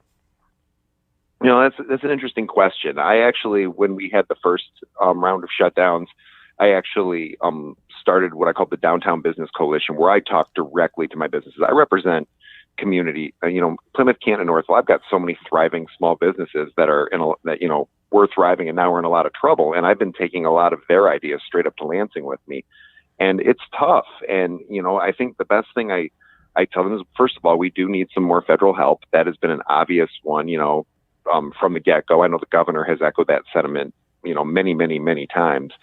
But what I try to tell my small business, first of all, I personally make sure that I've gained a few pounds by making sure that I continuously am getting carry out almost every day from our wonderful local restaurants. But, the best thing, honestly, if our economy is a house, then COVID-19 is a fire, and you can't rebuild a house while it's still on fire. We went through the first shutdown, and here we are with the second wave. All that pain from the first shutdown was to try and, to slow the virus and stop it. And then, we open up temporarily, and here we are shutting down again. I mean, why are we to think this is going to work when we really know that the vaccine is going to be the answer, and we have to get to spring? Do we want to crush the economy again on our way to a spring vaccine? Well, I don't think we want to crush the economy. I think it's also important to point out that without these measures, the hospital system is getting overloaded again. And I think you'd agree that, at the end of the day, we don't want to see our hospital system overloaded, because that will cost many people their lives, and we have to make sure we stop that. And we did see the first round of shutdowns did work. We were able to lower Michigan's ranking in the country as far as COVID cases go, extraordinarily. And, I know the Supreme Court did overrule Governor Whitmer's executive authority, and since then we've seen cases go way up.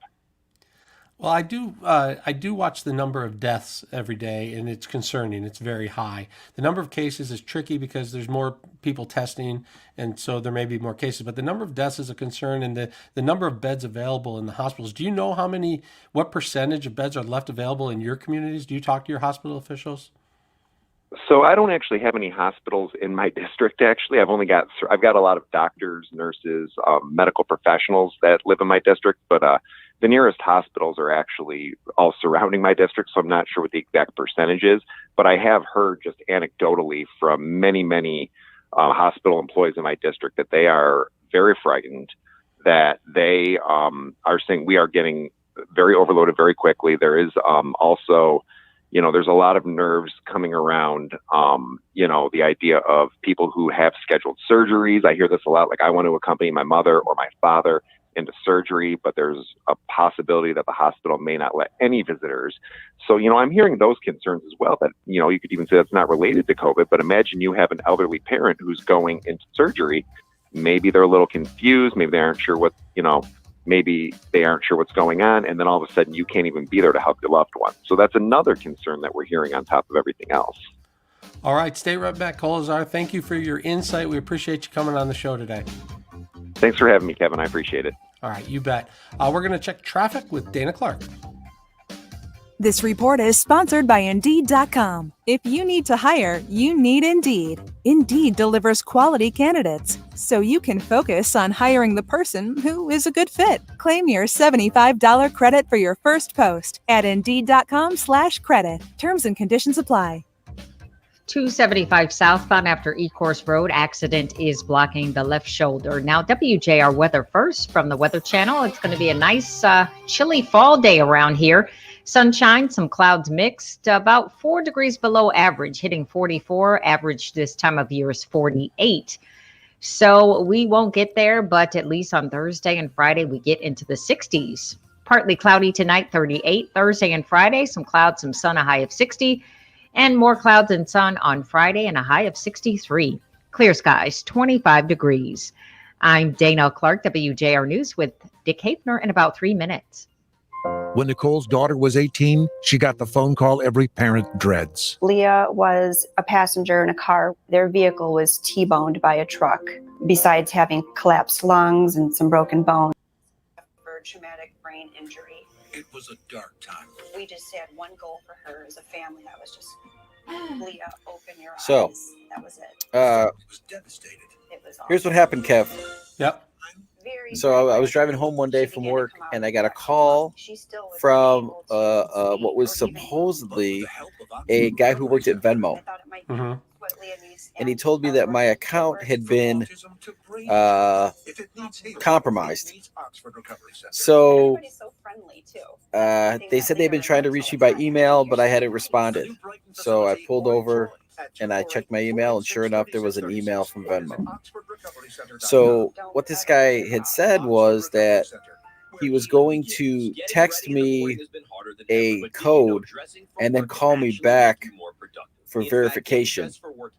And I should have known at that point that something wasn't right. And sure enough, he texted me the code. He called me back. I gave him the code that he had texted me. And then 2 seconds later, all this stuff started getting put on my account. Wow.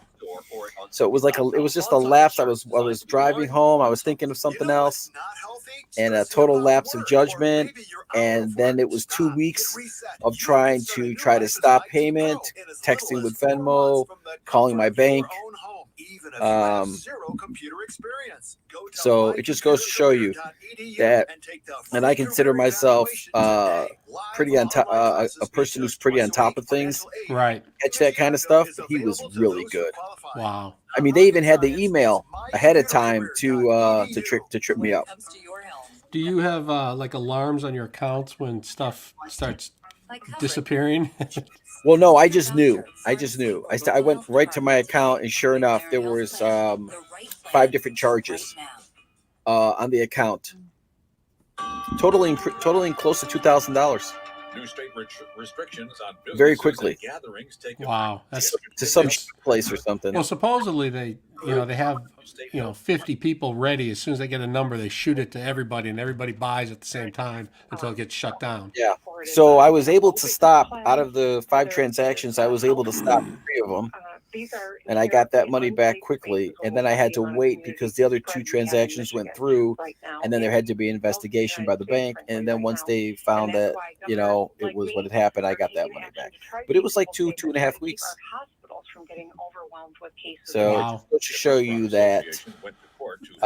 It seems like now that the banks do cover it though. As soon as you alert them that there's fraud, they stop it. They put it back in your account. But then all of us pay that through higher interest rates. It's not like you're not the victim because it didn't hit you that way. But, all of a sudden interest rates are higher for everybody. Right. But yeah, I mean, so I was, I felt, I was angry. I was embarrassed. I couldn't believe that I fell for it. It was just like a quick moment of like, I should have been questioning while this was going on. Yeah. The guy was good. He had answers to every question I had. That's interesting. So people be careful. Especially they're really good. It's really easy for them. So it just goes to show you can happen to anybody. Charges of racism were heard, and then a reversal of the decision by the Wayne County Board of Canvassers voting to certify the election results in the county. It was 2 Republican members of the board voted against certifying the results. I felt I was more angry at myself than angry at the person that actually and you think about it, these people that are really good at pulling off these things, you would think that they would, why are they doing what they're doing? You would think that they're pretty talented. They could find another job that would allow them to use their talents, Right. But instead they try to prey on people. There was no evidence of that. Yeah, and there's just so many of them. I mean, they just hit and hit and hit. I mean, you're probably one of 5,000 people they tried that on that day. Yeah. Now the World Market Update, sponsored by Other He was good. Take your car to Other Waddles, help the poorest of the poor. So, and the silly thing was the phone number that came through my phone even said spam alert. And I usually don't answer those calls, and that day I answered. It was just bad on my part all around. So everybody out there, be careful and make sure that what it is that you're emailing or reading or talking to is the real thing. No deposit required, no strings attached. You see for yourself why FanDuel Sportsbook is America's. Okay, looks like your next guest is calling, and we'll get him on with you. Safe and secure, fast payouts. Just sign up at FanDuel.com. /100 free to claim your $100 in free bets. That's $100 in free bets when you visit FanDuel.com /100 free. Must be 21 and over and present in Michigan. Bonus issued a non-withdrawable site credit that expires 7 days after FanDuel goes live in Michigan. $100 is distributed as $50 site credit on each of Sportsbook and Casino. Unique user ID verification required. Offer ends on go live day. Gambling problems? Call 1-800-270-7117 for confidential help. With much of Michigan adjusting to a new normal, Henry Ford Health System is all for moving forward. But what does that mean as we continue to battle this pandemic? Right now, moving forward means exploring all the ways to stay active and healthy, like biking, jogging, or yoga, but also understanding how to do them safely. Moving forward also means not delaying important care, whether it's preventive or critical care. Because while COVID-19 has our attention now, cancer, heart disease, and diabetes remain serious threats to our health. And of course, moving forward means masking up, because it's the most effective way to protect our loved ones and ourselves. Henry Ford Health System believes that right now, the best way forward is refusing to go back. And we're all for pushing ahead with you. Henry Ford Health System, all for you. Find more ways to move on at henryford.com/onward. It's a new day to celebrate and be free. A new day full of action and excitement. Come to Soaring Eagle. Indulge to your heart's content. It's a day for winning, for world-class fun and food. Yes, it's a grand, spectacular day to get away. Only at Soaring Eagle Casino and Resort. It's a new day. Visit SoaringEagleCasino.com. Now back to more Paul W. Smith on WJR. Once again substituting, here's Kevin Dietz. Some of the 8 men facing domestic terrorism charges for an alleged plot to storm the Capitol building and kidnap elected officials, including Governor Gretchen Whitmer, have had a bond hearing. Paul Beller's bond was reduced to $75,000 cash surety, and he made bond and is out and about. Joseph Morrison's bond was reduced to $150,000 cash surety. He was not able to pay the bond, though. He remains lodged in the Jackson County Jail. Here to talk a little bit about the ins and outs of the case is Keith Corbett, former U.S. Attorney for the Eastern District of Michigan. How are you, Keith? Fine. How are you, Kevin? I'm doing well. When you look at this case, what do you see? Is this a serious terrorism plot, or is this a group of knuckleheads getting together and talking tough with really, really bad ideas? Well, I mean, ultimately, I think that's going to be the question the jury's going to determine, because that the defense seems to be this was just talk and nothing more than that. But the interesting thing is the decision between apparently the federal government and the state government to divide this case into 2 separate prosecutions, one being handled by the federal government and the second set of prosecutions being handled by the state in what would be characterized as domestic terrorism. And this is becoming more and more, I wouldn't say common, because we haven't had a huge number of domestic terrorism cases in states across the country, but it's becoming more of a issue that the federal government and the state government have to resolve together. You know, back after 9/11, I remember covering one of the first terrorism cases that took place in the country, and it was here in Michigan, and a group of people were arrested for an alleged plot. They were doing some stuff at the airport, allegedly, and you know, they were held without bond. There was no way they were getting out on bond. So when I read that bond was reduced to $75,000 cash and surety, and one of the defendants in this case made bond and is out, it surprised me a little bit. Does that surprise you, or is that a judge, you know, looking at the evidence and saying, "Hey, I don't think he's a threat"? Obviously, the judge. It is. First of all, let's start off by saying it is a little surprising to me.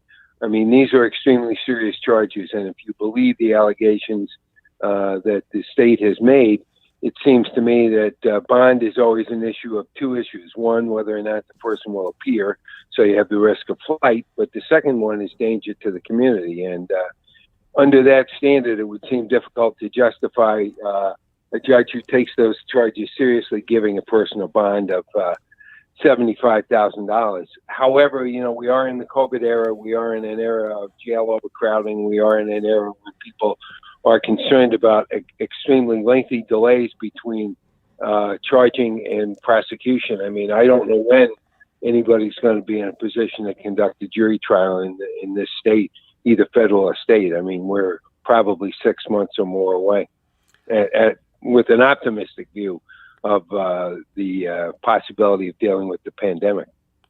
Yeah, so that may have impacted the judge. I look at Morrison, and he's charged with threat of terrorism, 20-year felony, gang membership, 20-year felony, providing material support for terrorist acts, and carrying and possessing a firearm during the commission of a felony.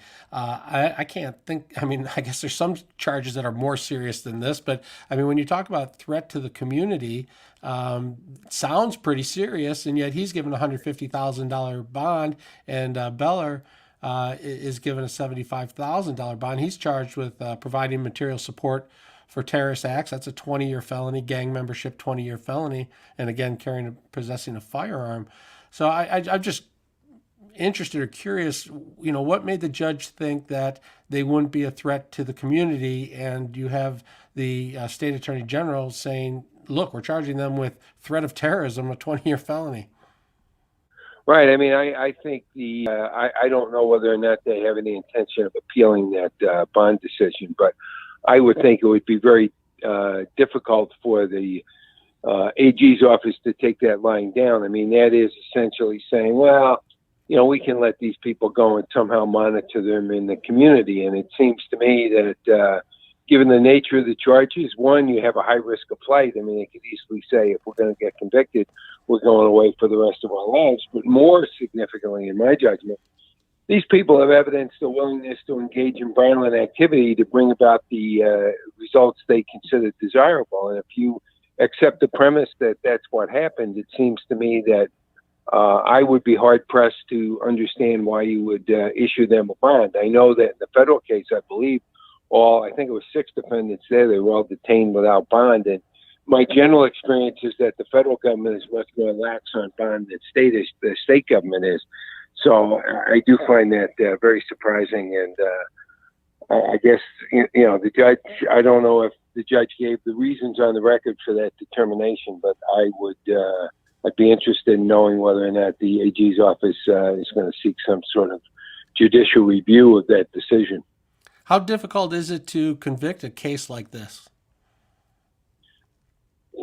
Well, it sounds like the case is going to largely be made on informant information and testimony. So it's going to depend on the credibility of those informants. It's going to depend on what actions these people took. I mean, from what I was able to read in the charges, they were planning to get hundreds of people to storm the Capitol. To make out a conspiracy under state law or federal law, basically what you need is 2 or more people to agree to commit some kind of an act. And so, 200 people storming the Capitol would qualify as a terrorist act. And that's the plan. And then some act in furtherance of that, whether or not that's going and scouting out locations, contacting people in an attempt to solicit others to come with you, discussing plans for how you're going to execute it and making those plans. All those things constitute acts in furtherance of the conspiracy. So if the state can make out any of those activities, they're going to be in a reasonably good position to proceed. And then it's just going to be a question of the quality of the witnesses and the presentation of the evidence. But it's a hard case because anytime you're talking about a planned activity as opposed to something that actually took place, you have hurdles to overcome because you don't have a bank being robbed. You only have people talking about robbing the bank and then buying a gun to facilitate the robbery. So conspiracies are by their nature more difficult to establish than substantive offenses.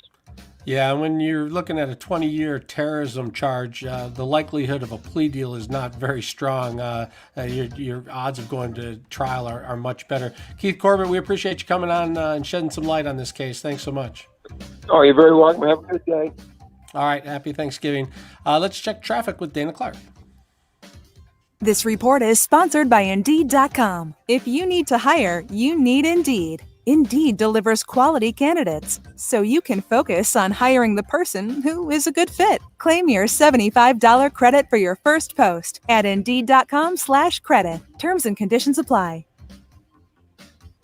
275 southbound after Ecorse Road. Earlier accident is clear, seeing a slight delay along 94 eastbound between 96 and Woodward. Now WJR Weather First from the Weather Channel.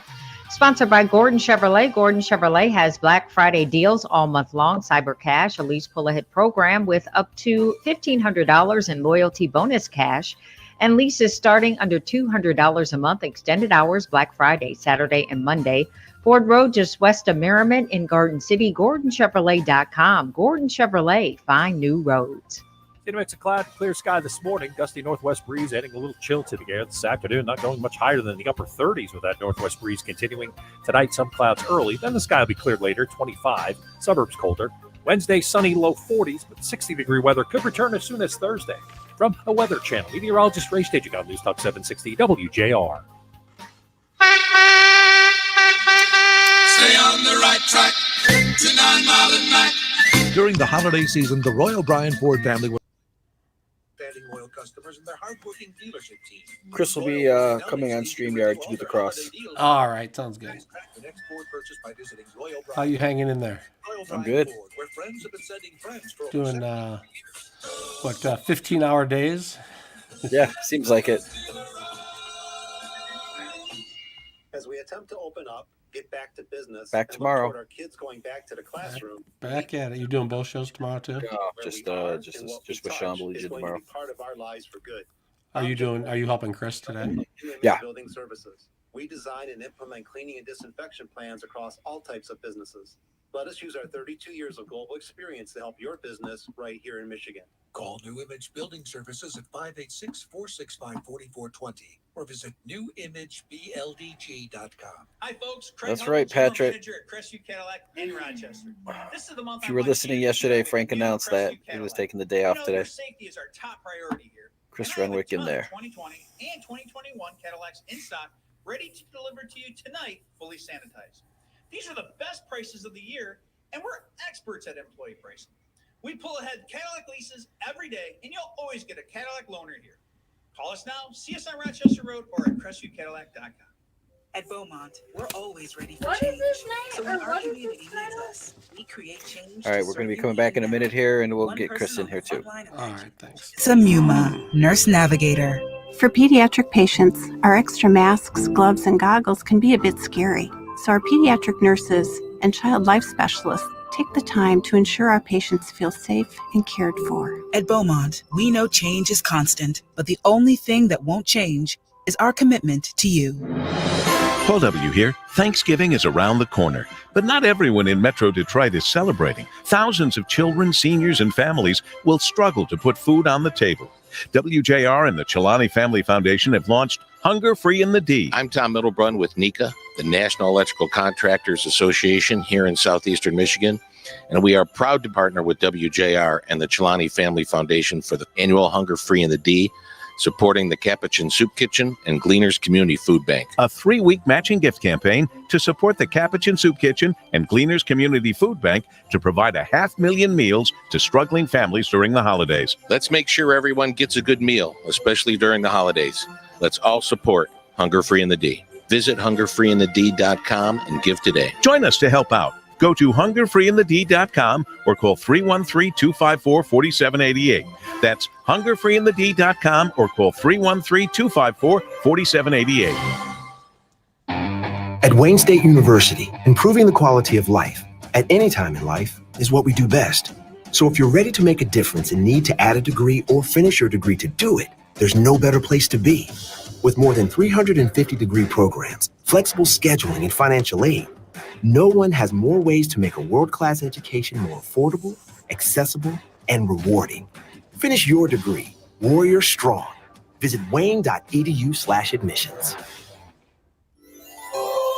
This is Pastor Kent W. Clark, CEO of Grace Centers of Hope. At Grace Centers of Hope, more families come to us at this time of year than any other. We're only able to meet the needs of the growing numbers of people who come to our doors during the holiday season with your help. Grace Centers of Hope is able to provide a nutritious meal for only $2.05 per meal. That's less than a cup of coffee in some places. Please consider being a blessing this Thanksgiving season by providing meals. For those who can be a little more generous, a gift of $20.50 can feed 10 people. And a gift of $51.25 can feed 25 people. More bodies will be nourished and more hearts will be mended with each meal you provide. To make a donation or for more information, call 1-855-HELP-GCH or visit gracecentersofhope.org.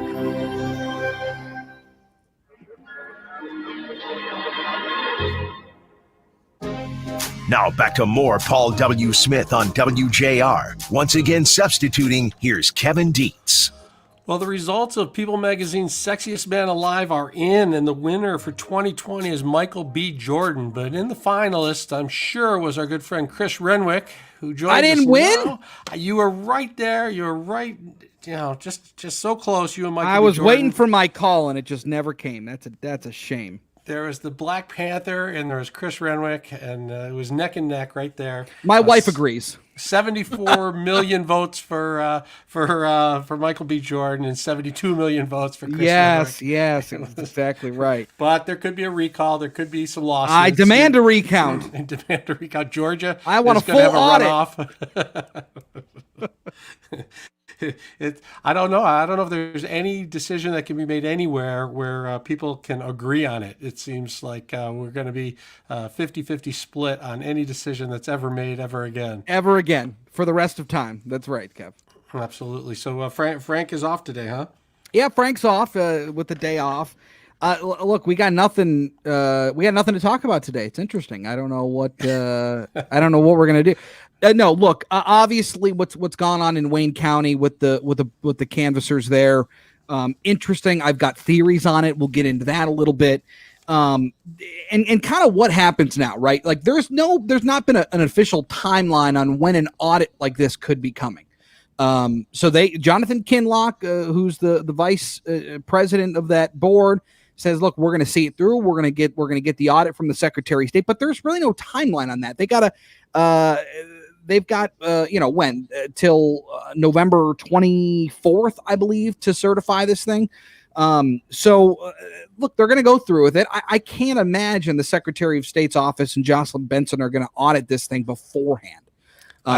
I don't know if she's going to at all unless she's forced to, because she was on Twitter yesterday saying, look, the votes have been counted. This was a fair election. There's no widespread fraud. But how do you know what's going on without an audit? And is an audit any good if they do it in a year and a half from now? If they don't do it soon, does it really help other than historically to say, oh, look at all these different instances of problems or fraud, and maybe we'll do something about it next time. Well, right, and I think that's a great way to put it. Shoulda, woulda, coulda, right? It's too late. And so, I mean, look, you look at what's gone on in Wayne County for years and years. I mean, look, just out of the last couple elections here, in August for the primary, in 2018 for the midterms, and in 2016 when Donald Trump was elected and took office, and then the books and the poll books that they keep and the ballots that they had on hand were off. They haven't been in sync forever.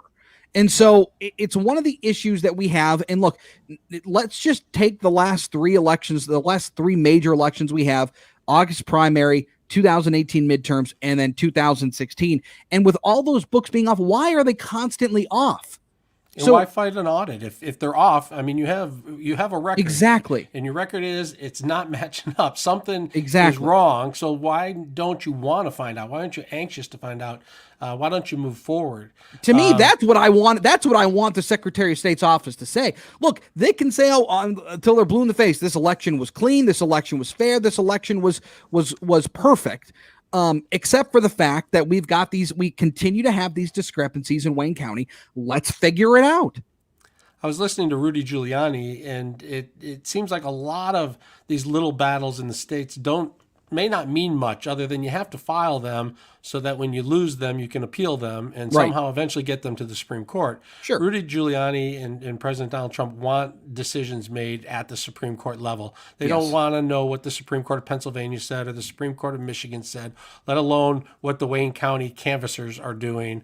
They just need to file suits to get the case to the Supreme Court. And I think that's what they're trying to do. And I don't know how much of this matters, but it still makes me angry that we don't want to know where the fraud is so that we can put a stop to it, where the system's broken so that we can fix it. Why don't we want to be better automatically? I mean, to me, there's fraud in every election, right? Whether it's widespread or minimal, it doesn't matter. I think there's some sort of shenanigans that goes on somewhere in the country every election. It just has to, because our system isn't perfect. It's good, but it's not perfect, and it's not bulletproof. So let's figure it out and get to the bottom of it. But aside from all of that, look, this drew the attention of Donald Trump yesterday. He's tweeting about it. So whether or not that this is a big deal, whether or not that these books are only off by a handful of votes or not, it is important to come to grips with the fact and try to come up with a solution to this, whether it's minuscule or not, problem. It's just a bad look when you say that, well, it's good enough. Let's go. We'll keep having elections the way we're doing it, when people know that it can be better, and that an audit is always good. How is an audit ever bad? It shows you in anything. It shows you where have you been, and what happened, and how to improve. And I just think fighting it is crazy. And and you know what an audit also does, Kev? It also shows you the things that you did well, the things that maybe you did that you can pat yourself on the back a little bit about too. Recognize your shortcomings, but then if you've done something well, put it out there. Right. You say, hey, remember we told you that Biden won right. fair? Look, we did the audit and boom. Everything's cool. Everything's Yeah. great. Nothing to see here. Exactly. Keep moving on. I'd like to take a look rather than just get the word that there's nothing to see here. You said it, not me. All right. Chris Redwick in for Frank Beckman. That's coming up next. Right now, we're going to check traffic and weather with Dana Clark.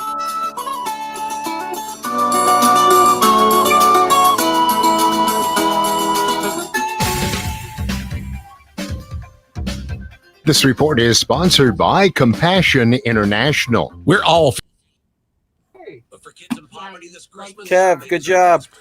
All right. Thanks for all your help this week. Really appreciate it. Have a good show with Chris, and I'll talk to you a lot coming up. See ya. We'll see you next week. All righty. Your local Jets Pizza is looking By for Facebook. the best of the best to join their team. Think you have the same Detroit-style